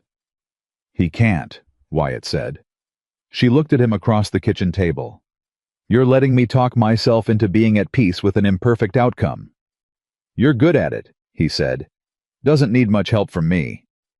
She felt the corner of her mouth move. That might be the most Wyatt Callahan thing you've ever said. He looked at her with the expression she had learned to wait for, the one that started in his eyes before it reached the rest of his face. The slow gathering of something that was entirely his own particular version of warmth. I'll take that. The Dawson brothers' restitution check was the first to be issued by Croft's office, and Cal Dawson brought it to Clara personally, which was not required and therefore meant something. He stood on her porch, her solid, properly repaired porch, with his hat in his hands, and said, I'd like to hire you. She looked at him. For what? Bookkeeping, the ranch accounts. He was not a man who elaborated unless pressed, so she waited. We've been doing our own records for 11 years. Clearly that arrangement has some gaps in it. I'd like someone who knows what she's doing to look at the whole picture twice a year. He paused. I'd pay a fair wage. I'd put it in writing. And I'd tell every rancher in my association that I've hired you if you want the word to get around. Clara looked at Cal Dawson on her porch with his hat in his hands and thought about the morning 7 months ago when she had walked 3 miles in August heat to ask Harlan Mercer for 43 cents worth of credit. She thought about the arithmetic that hadn't come out right, no matter how many times she ran it. I want the word to get around, she said. Yes, I'll do it. Cal nodded, put his hat back on, turned to go, and then turned back. My wife said to tell you she always knew you were more than they gave you credit for. He paused. I should have listened to her earlier too. Seems to be a theme. After he left, Clara sat on the porch step and held the conversation in her mind and thought about what it meant to have your worth located, not in anyone's opinion, but in your own demonstrated capacity, set clearly in the record of what you had actually done. She thought about the difference between being believed and being proven, and how for a long time she had wanted the first and learned to work toward the second, and how the second, when it arrived, felt more solid under her feet. The referrals came.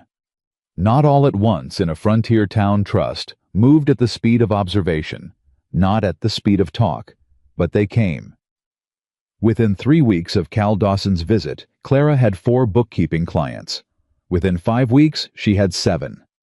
She set her rates carefully exactly at the level the work warranted, and not below which she had been warned by every instinct formed by years of undervaluing herself to undercut, and she did not undercut them, and nobody objected. She managed the accounts from her farmhouse, which was by then fully repaired, east roof properly redone siding, replaced new fence posts along the front. The kitchen window reframed, so it caught the morning light, the way it had when she first arrived there as a new bride. Wyatt had done most of the substantial work himself with Ellis on Thursdays, until the Thursdays had accumulated into something that looked less like a repair project and more like a habit. A good habit. The kind you stop examining and simply live. How was there most evenings now? Not always. He had a ranch to run, and running it was a full life in its own right, but more often than not. He came for supper and stayed to talk, and the talking had evolved over the weeks, from the careful, deliberate exchange of 2 people measuring each other into something easier, more honest. The kind of conversation that happens when 2 people have stopped performing for each other and started simply being together. She cooked because she liked it, not because she felt she owed it. He ate because it was good, and because something in him recognized that being fed by someone who cooked with actual attention was a thing worth receiving. These were not complicated negotiations. They were simply 2 people learning the specific grammar of each other's company. It was on a Tuesday evening, not a Thursday, not a significant day, by any external measure, that he said what he said. They had finished supper, and she was at the table with the Dawson accounts spread in front of her, making a final notation before putting them away. And he was sitting across from her with a cup of coffee, and the particular quality of stillness that meant he was thinking about something he hadn't decided yet whether to say. She finished her notation, closed the ledger, looked at him.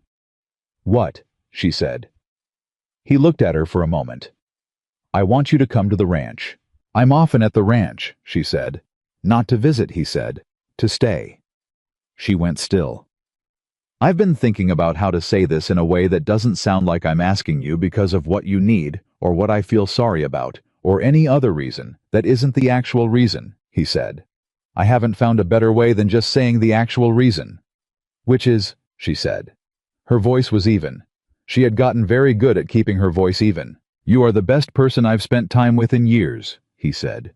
"You are honest and exact, and you don't stop when things get difficult, and you see straight through to what matters in a situation without needing it explained." He looked at her with the full, steady attention that was simply who he was. "I want that beside me. Not as a guest. Not as someone I'm helping out.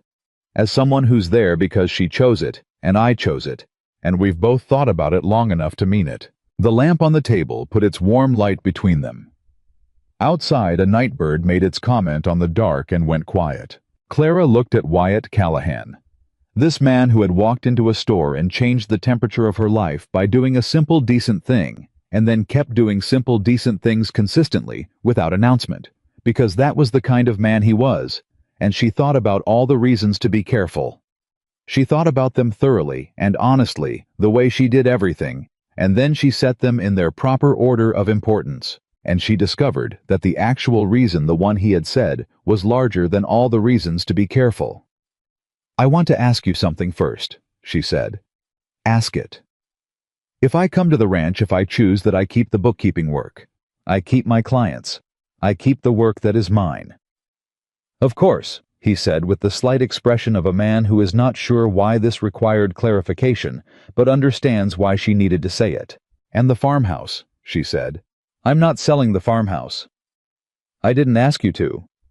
"I know you didn't. I'm telling you what's true." She paused. "Thomas built that house. It is not a perfect house, and it was not always a perfectly happy house, but it is mine, and the fact that I'm choosing to be somewhere else doesn't change what it is." "All right," Wyatt said. "All right," she said. He looked at her. She looked at him. "Yes," she said. He nodded once the way. He nodded when something had been decided, not with relief, because relief implied he had doubted the outcome. And Wyatt Callahan was not a man who presented doubt he didn't have, but with the settling quality of a man who has stated something true and had it met with something equally true. "There's something else," he said. She raised an eyebrow. "My sister. She's coming from Denver in October. I told her about you in my last letter." He paused. "I told her quite a bit about you." Clara felt warmth move through her chest at the particular significance of that.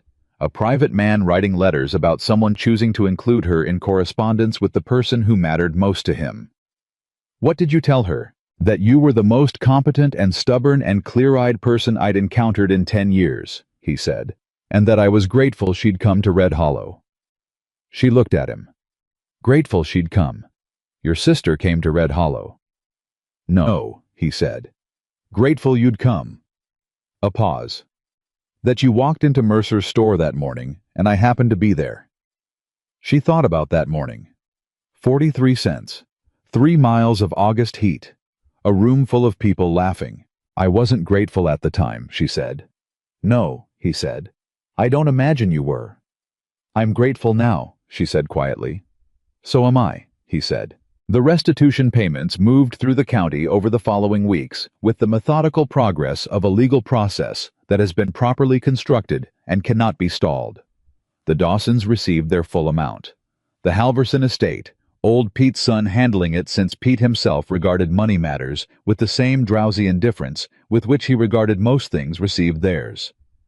7 other families received corrected accounts, and the difference in cash handled through Croft's office, documented and signed, entered into the permanent record of Red Hollow County. Clara processed several of these transactions herself because some of the affected families had become her clients, and being trusted with the full picture of someone's financial life was something she still felt the particular weight of and intended to keep feeling, because the day it stopped feeling like responsibility was the day she ought to stop doing it. She moved to the ranch on a Saturday in early September, which felt right, not a day that anyone would mark as significant, not a public declaration, just a practical act, completed on a practical day. She brought 3 boxes and a trunk and the ledger she'd been keeping since before Thomas died, and Ellis helped her carry them inside without ceremony, and then disappeared back to the barn, which she appreciated. Wyatt showed her where to put things.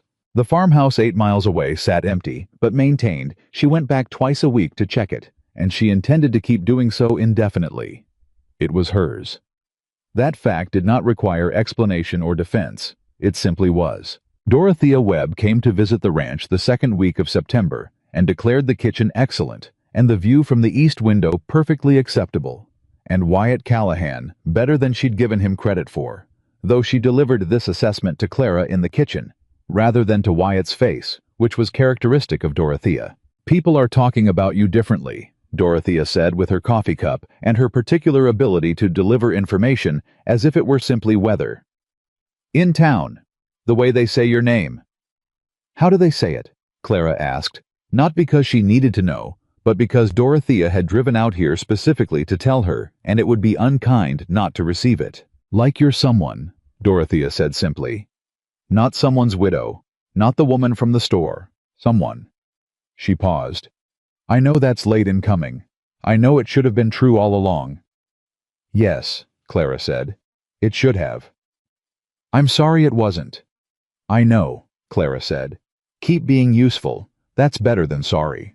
Dorothea nodded with the expression of someone who has been given a fair and useful instruction. "There's a woman out on the Fetter Road. A widow came in last spring. She's been having trouble getting the feed store to extend her credit. Harlan's gone, but some of the habits he built are still running without him." She looked at Clara carefully. "I thought you might know what to say to her." Clara held her coffee cup. She thought about 3 miles of August heat. She thought about a wooden counter and 43 cents. She thought about the specific invisible arithmetic of a woman who has started doing her accounts by other people's numbers and needs someone to show her the calculation is wrong. "Send her to me," Clara said. "I'll talk to her." Dorothea nodded. She set her cup down. She put her bonnet on. And she left with the efficiency of a woman who has completed what she came to do and has 2 more stops before supper. Clara stood at the window and watched her go, and then turned back to the ranch kitchen. Her kitchen now, or at least the kitchen she had chosen, which was close enough to the same thing, and began clearing the cups. Wyatt appeared in the doorway from the yard, hat in hand, dust from the afternoon's work still on him. He looked at her in the way he had looked at her since the beginning, with the full, unhurried attention of someone who sees what is actually there. Not what he wished were there, not what was convenient to see, what was there. "Dorothea gone," he said. "She's sending someone to see me," Clara said. "A widow on the Fetter Road. Credit trouble." He nodded. He was not surprised. He had understood who she was for long enough that nothing about her surprised him anymore, which was not indifference. It was the opposite of indifference. It was the specific attention of a man who has been paying close enough attention that he has arrived at understanding. "I'll start supper," she said. "I'll wash up," he said. These were ordinary words. The most ordinary words. The specific grammar of 2 people who have found their way to the daily, unglamorous, deeply necessary business of a shared life. She had had this once and lost it, and she had spent 7 months believing she would not have it again, and she was not sure yet what to do with the fact that she was wrong, that it was possible to lose everything and find something not instead, but alongside the loss growing in the same ground. She was learning. She was learning the specific geography of Wyatt's silences and the meaning of each of them. She was learning which problems he liked to solve out loud and which he needed to sit with alone first. She was learning that he was terrible at sleeping when the weather changed, and that he knew every star formation visible from the ranch's north pasture and would name them without prompting if she was standing beside him long enough. I was learning her too. She could see it in the small adjustments, the way he left the kitchen lamp at a height she preferred without being asked. The way he had started making coffee stronger on the days she had her most demanding accounts to review, the way he had stopped beginning sentences with, "I expect you probably," and started saying simply what he meant, because he had figured out that she preferred the direct version, and he was a man who adjusted to what was true. They were not a perfect pair.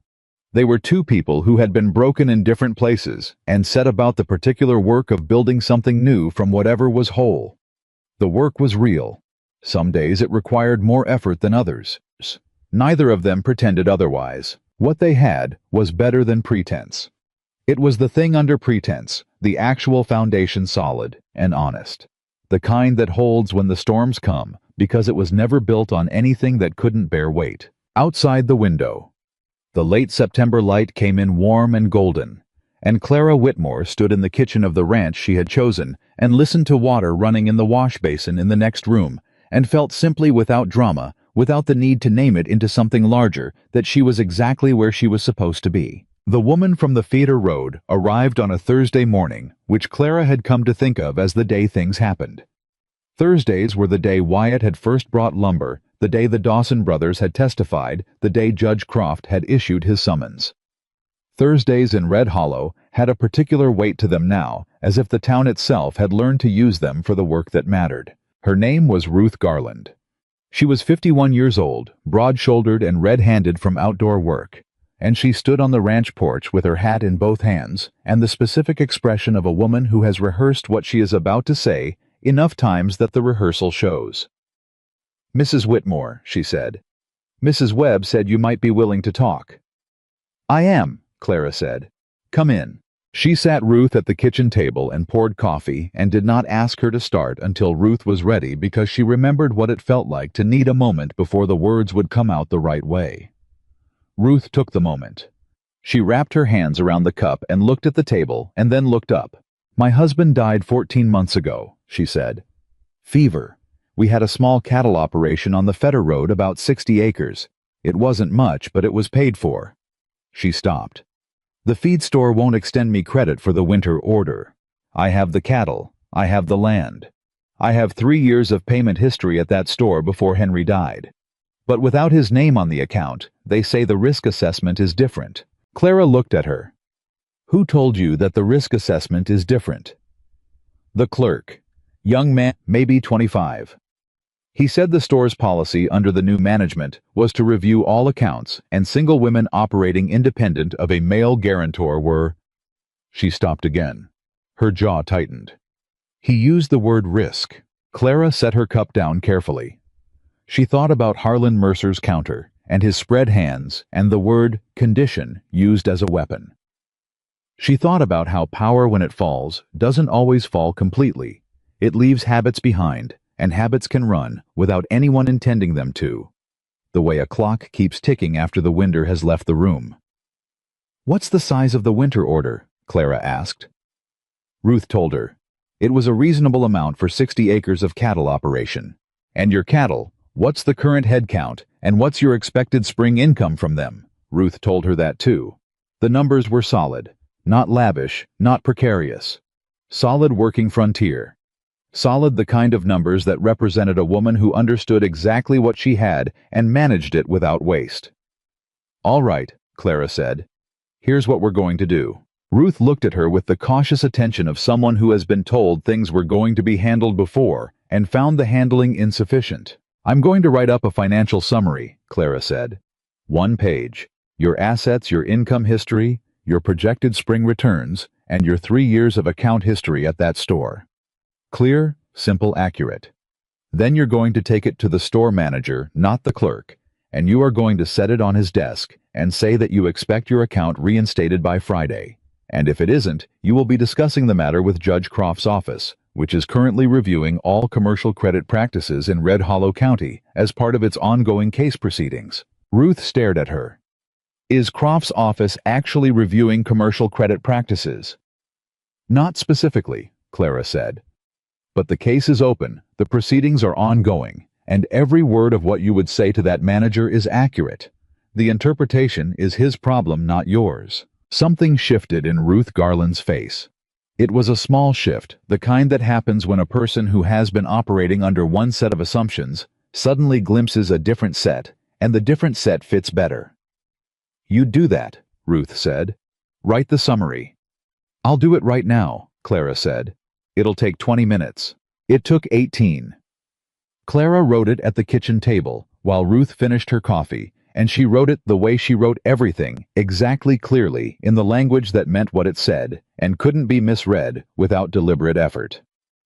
When she was done, she read it back to Ruth and made 2 small adjustments at Ruth's suggestions, because Ruth knew her own operation better than anyone, and the summary needed to reflect that. Ruth left with the paper folded in her coat pocket, and something different in her bearing.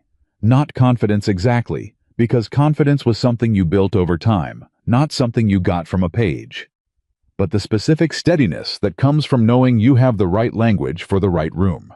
Clara stood on the porch and watched her go, and she thought about Dorothea Webb saying people are talking about you differently, like you're someone, and she thought about all the women on all the roads, in all the counties, who were still being talked about. The way she had been talked about for 7 months, and she felt the particular urgency of that.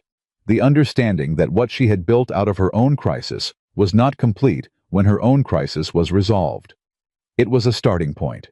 She was still on the porch thinking about this, when Wyatt came in from the north pasture at midday, read her expression in the first 3 seconds and said, "Tell me." So she told him. Not just about Ruth, about the larger things she'd been circling. He listened, the way he always listened, which was completely without interrupting, without beginning to formulate his response before she'd finished.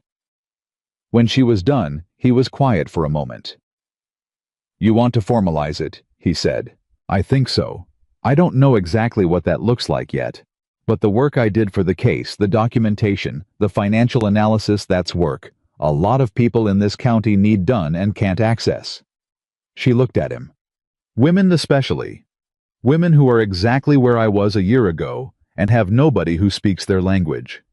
"The language of numbers," Wyatt said. "The language of proof," she said. "There's a difference. Numbers are what you have. Proof is what you build from what you have. A lot of people have the numbers and don't know how to build the proof." He looked at her with the expression she had learned was him deciding something. "The ranch has a back room," he said. "It's been storage for 3 years. It could be an office." She looked at him. "You're offering me an office." "I'm telling you there's a room," he said. "What you put in it is your decision." She felt the warmth of it. The specific characteristic. Wyatt warmth of a thing offered without conditions and without the performance of generosity. Just the plain fact of it, take it or leave it, no cost either way. "I'll think about it," she said. "You've already decided," he said. She had. She just liked to give herself the courtesy of the thinking time. The back room became an office. It took 2 weekends. She and Ellis moved the storage to the barn. She brought her desk from the farmhouse. She organized the space with the systematic attention she gave to everything, and the result was a room that was entirely functional and entirely hers. A place where the work that mattered could be done properly. The first client she saw in the office was Ruth Garland, who came back on the Friday following her visit to report that the feed store manager had reinstated her account within 4 hours of her presenting the summary, and had done it with an apology that he clearly found uncomfortable to deliver, and that Ruth had received with the dignity of someone who knows an apology is just the beginning. The second client was a woman named May Chen, whose husband's mining claim was being disputed by a neighboring operation through a process that May suspected involved falsified survey records.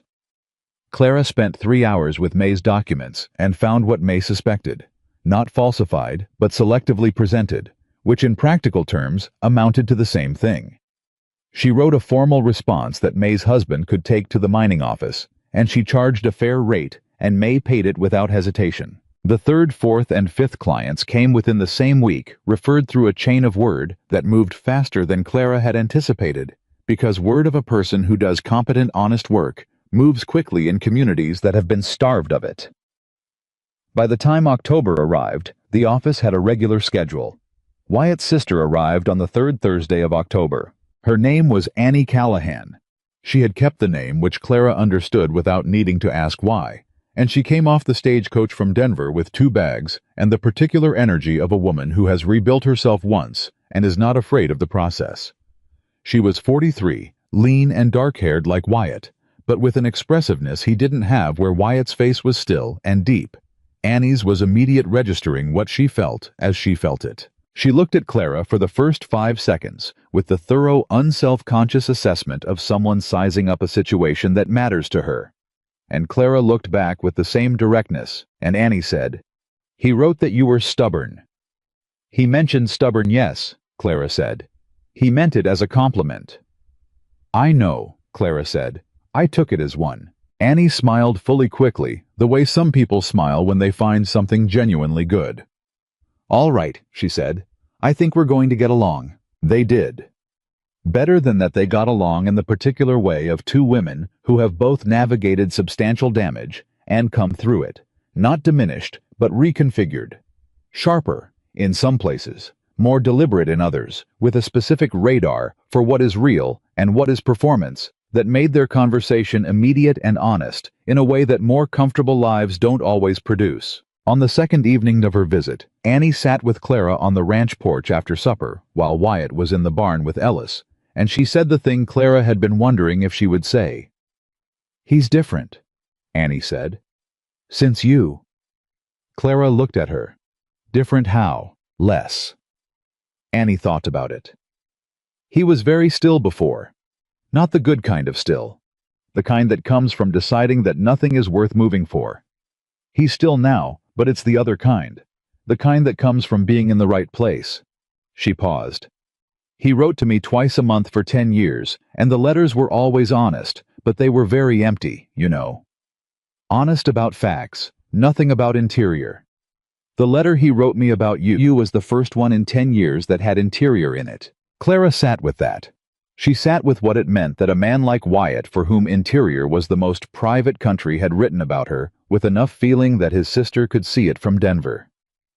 "He's been good to me," Clara said quietly. "I know," Annie said. "He's been trying to be good to someone for years. He just needed someone who wouldn't mistake it for pity." She looked at Clara. "You didn't mistake it. I was suspicious of it," Clara said honestly. "For longer than I should have been." "No," Annie said. "For exactly as long as was reasonable. That's different." She paused. "He told me about the store, what Mercer did."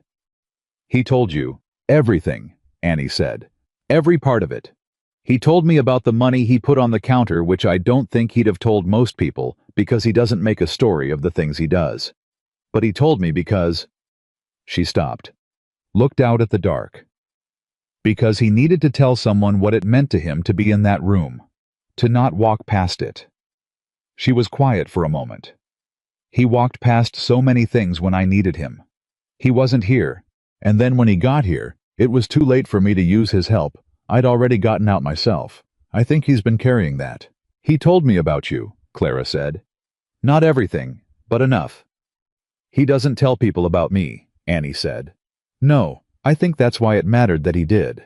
They sat in the quiet of the early October dark, and somewhere in the barn, Ellis was saying something, and Wyatt was answering in that low, brief way of his, and the ordinary sounds of the ranch going through its evening rhythms came in around them, and Clara felt the particular fullness of a life that has people in it. Real people, present people, people who know you, rather than people who have decided about you. "I'm glad you're here," Clara said to Annie. "I mean the ranch. I mean here staying." "I might stay longer than the visit," Annie said in the careful way of someone testing language for something they've been thinking about. "I've been in Denver for 8 years. It's fine. But—" She paused. "Wyatt's out here. And now you're out here. And I think I've been alone long enough that the fine of Denver is starting to feel less fine." "There's room," Clara said. He said the same thing, almost those exact words. Annie smiled again. The Callahan response to everything. "There's room, yes or no?" "It works," Clara said. "It does." Annie agreed. November came in hard that year, the way the old-timers had predicted it would, with the cold arriving 2 weeks earlier than anyone, but the most pessimistic had expected. Clara's farmhouse held she had gone out to check it the week before the cold front came through, and the roof. Wyatt had rebuilt held clean and solid, not a leak anywhere, and she had stood in the empty kitchen and felt a complicated gratitude for the fact that it was still there. Still hers. Still whole. The ranch held too, because Wyatt had spent September reinforcing the barn and the outbuildings with the systematic thoroughness of a man who has wintered in this country long enough to know what it requires and provides it without drama. By the time the first serious cold came through, everything that needed to be prepared was prepared. Clara's office continued through the cold. People came regardless of weather when the work was important, and the work was always important, because money and land and credit and the documents that governed them did not pause for weather. She saw 11 clients in November alone. She found errors, identified misrepresentations, wrote letters and summaries and formal responses that people took into rooms they'd previously felt unable to navigate, and she charged fairly and kept her own records immaculate because that was who she was. Ruth Garland's cattle made it through the first cold snap without incident. Ruth came to report this in person, which was not necessary, and therefore meant something. "I told my neighbor about you," Ruth said. "Woman out on the east side of the Feder Road. Her situation is more complicated than mine was. Land dispute that goes back 3 years. I told her you found things in Mei Chen's mining records that the mining office missed." "Send her in," Clara said. "She's not sure she can afford—" "Send her in," Clara said again. "We'll figure out the rate after I've seen what she's dealing with." Ruth looked at her for a moment, with the expression Clara was becoming familiar with people in the moment of realizing that what they are being offered is being offered without the hidden cost they learned to expect. "All right," Ruth said. "I'll send her Thursday." It was in the first week of December that Harland Mercer left Red Hollow. Clara heard about it, the way she heard everything from the town, now through a network that had reorganized itself around her, the way networks reorganize around useful things. He sold the store to a man from out of county who had no history in Red Hollow and no interest in maintaining Harland's particular methods. He sold his house. He left on a Tuesday morning with 2 wagons and no ceremony, and nobody from the town saw him off except the new store owner who was present for practical reasons. Clara heard this on Tuesday evening and sat with it for a while. She had thought she would feel more when this moment came. She had thought there would be something triumph or satisfaction, or the specific pleasure of a wrong being comprehensively righted. She felt some of those things. She felt them honestly without guilt about feeling them.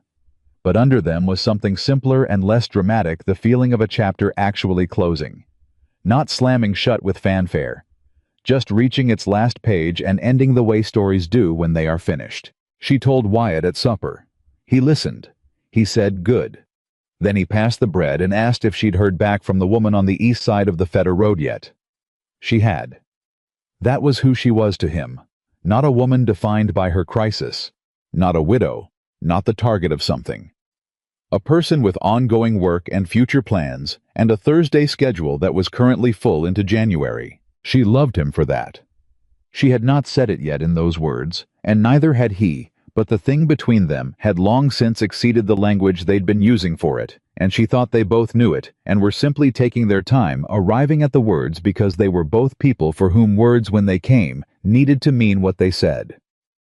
The words came on a Saturday evening in mid-December. They were at the kitchen table after supper, and Annie had gone to bed early because she'd been fighting a head cold for 3 days, and Ellis was in the bunkhouse, and the ranch was quiet, in the deep specific quiet of a winter night, when the cold has settled all the way down, and everything has stopped moving. Wyatt was looking at the map of the North Pasture, planning the spring fence expansion.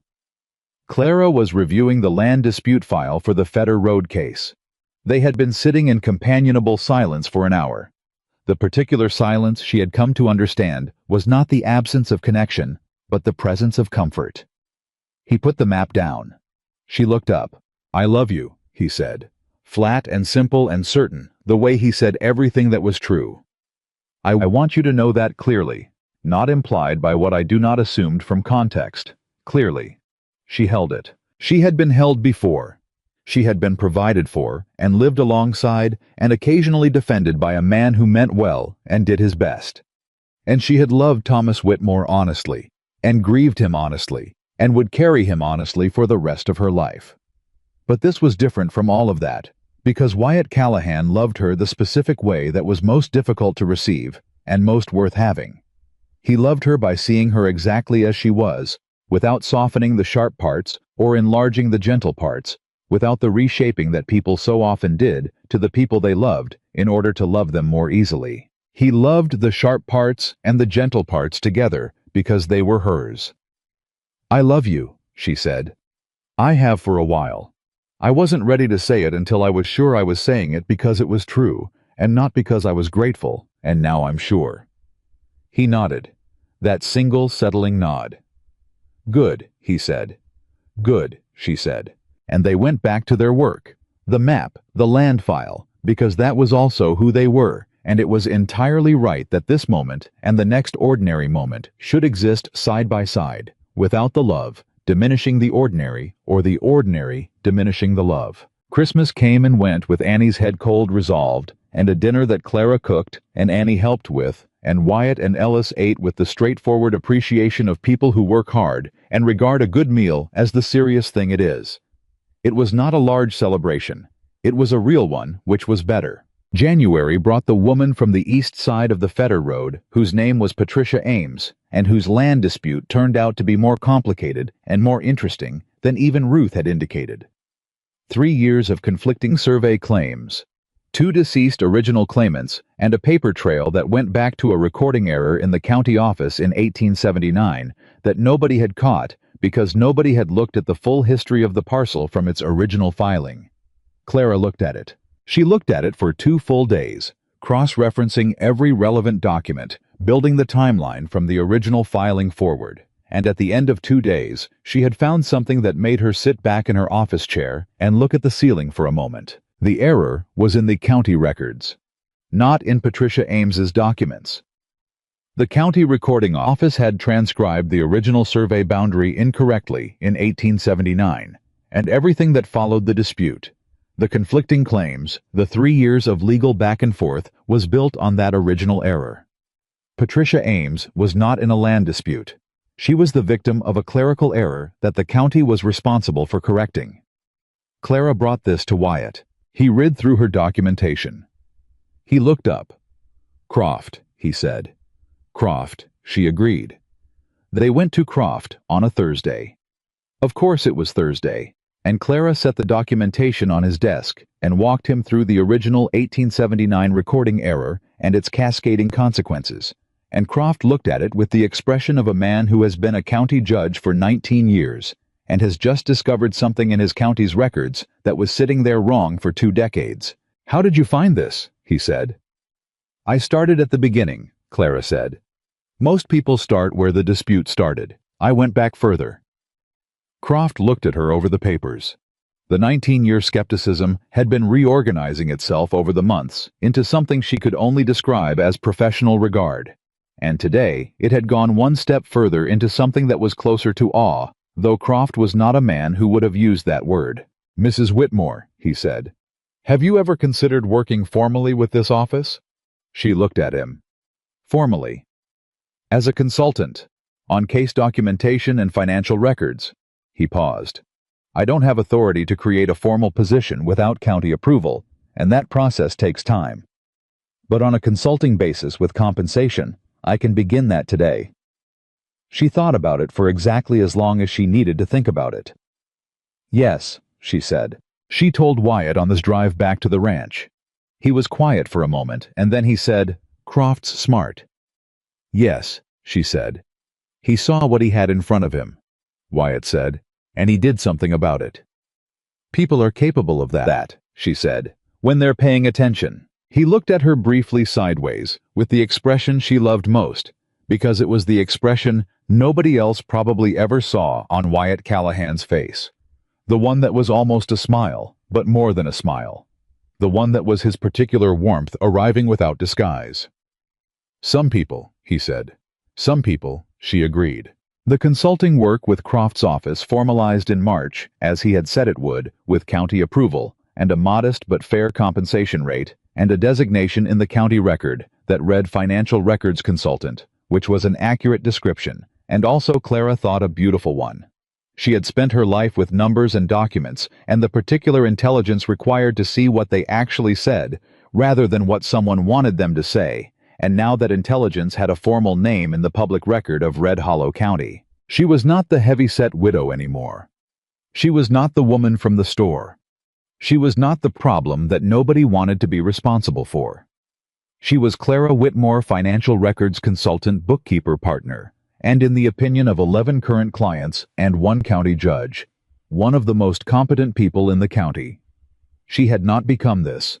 She had always been this. She had simply found the conditions in which it could be visible. Spring came to Red Hollow, with the particular recklessness of springs that follow hard winters, extravagant sudden green, arriving in a rush, as if making up for lost time. Clara's farmhouse garden, which she had been maintaining through the winter with occasional visits and stubbornness, came back full and then some. And she transplanted a section of it to the ranch garden, because there was more than enough, and because bringing living things from one place you loved to another was a way of carrying both places with you. On a Saturday morning, in April a year and 8 months after she had first walked into Mercer's store, with 43 cents and a piece of paper listing exactly what she needed, Clara drove the buckboard into Red Hollow for a client meeting. She drove past Mercer's old store. The new owner had repainted it and changed the sign, and there was nothing of Harlan left in it except the building itself, which had never been his to begin with, only his to occupy for a while. She drove past the courthouse where Croft's formal summons had been issued, and where she had spoken for 40 minutes to a full room. She drove past the post office where old Pete had stopped her and said, "My wife always liked you." She stopped in front of the feed store to settle an account matter for one of her clients. The clerk, a new one, not the young man who had used the word risk with Ruth Garland, that one had been let go in February, looked up when she came in and said, "Mrs. Whitmore, I've got the Ames account paperwork ready for you." "Thank you," she said, and he handed it over, and she reviewed it at the counter with the same focused attention she had always had. And when she found one small discrepancy, she noted it, and he corrected it without argument, and she signed the corrected version, and thanked him, and left. She was at the buckboard when she heard her name. Mrs. Whitmore. She turned. 2 women she recognized from the church auxiliary women who had been in Mercer's store that morning, who had been examining yard goods in the corner while she stood at the counter. Women who had said nothing. The one who had spoken was maybe 60, with the careful self-possession of someone who knows exactly what they want to say and has checked it several times before saying it. Her companion stood slightly behind her. "We wanted to tell you," she said, "that we're sorry for that morning." She paused. "We've talked about it, between ourselves, for a long time. We should have said something then." Clara looked at them. She looked at the particular effort it had taken to say that the courage that was required, not heroic courage, but the everyday kind, the kind that means crossing a street and saying the thing you've owed someone for 18 months. "I know," Clara said. "Thank you for saying it now. You did something extraordinary," the woman said. "What you built, what you proved." "I did what I knew how to do," Clara said. "That's all anyone can do. The circumstances made it matter in a particular way." The woman nodded. Her companion nodded. They said good day, and Clara said good day, and they went their separate ways, and Clara stood for a moment at the buckboard and let the morning settle around her, the spring air, the sound of the town going about its business, the particular quality of a day that is ordinary and therefore exactly right. She was thinking about Wyatt. She was thinking about Annie at the ranch preparing a letter to a Denver friend about whether this country might suit her. She was thinking about Thursday's schedule. Patricia Ames in the morning, a new referral from May Chen in the afternoon, and whatever came in between that it would. She was thinking about the woman she had been 18 months ago, walking 3 miles in August heat with 43 cents. She thought about that woman with tenderness, because that woman had been doing everything right. She had been working, surviving, keeping records, keeping faith with her own competence, even when everyone around her was working hard to undermine it. That woman had not needed to be rescued. She had needed one person to stand in a room and say she asked for food, not humiliation, and let the arithmetic start over from there. Wyatt had given her that. Not a life she had built the life herself, the same way she had always built things carefully, from what was available checking her work. He had given her the starting conditions. The belief stated plainly and early that she was worth the honest accounting. Everything after that had been hers. She climbed up into the buckboard and took the reins and turned the horse toward the road home. Home.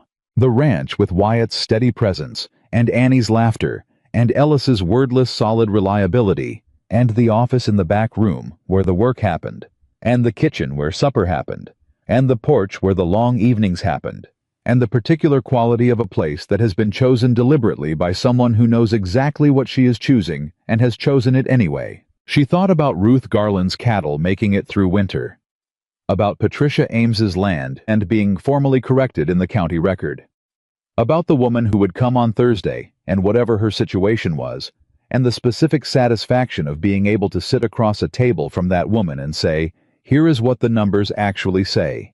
Here is what you actually have. Here is the language for the room you need to walk into." She thought about all of it on the drive back through the April morning, and she felt what she had been feeling for months now. Not the breathless, uncertain thing of early happiness, but the deeper settled bone-sure thing of a life that has found its own correct shape. The shape that was always there under all the months of being misdefined, waiting for the moment when the misdefinition stopped and the true accounting began. She was not too much. She had never been too much. She was Clara Whitmore. Exactly the right amount, exactly the right person, in exactly the right life. And she knew it the way you know things that are finished being questioned completely, without remainder with the whole of herself.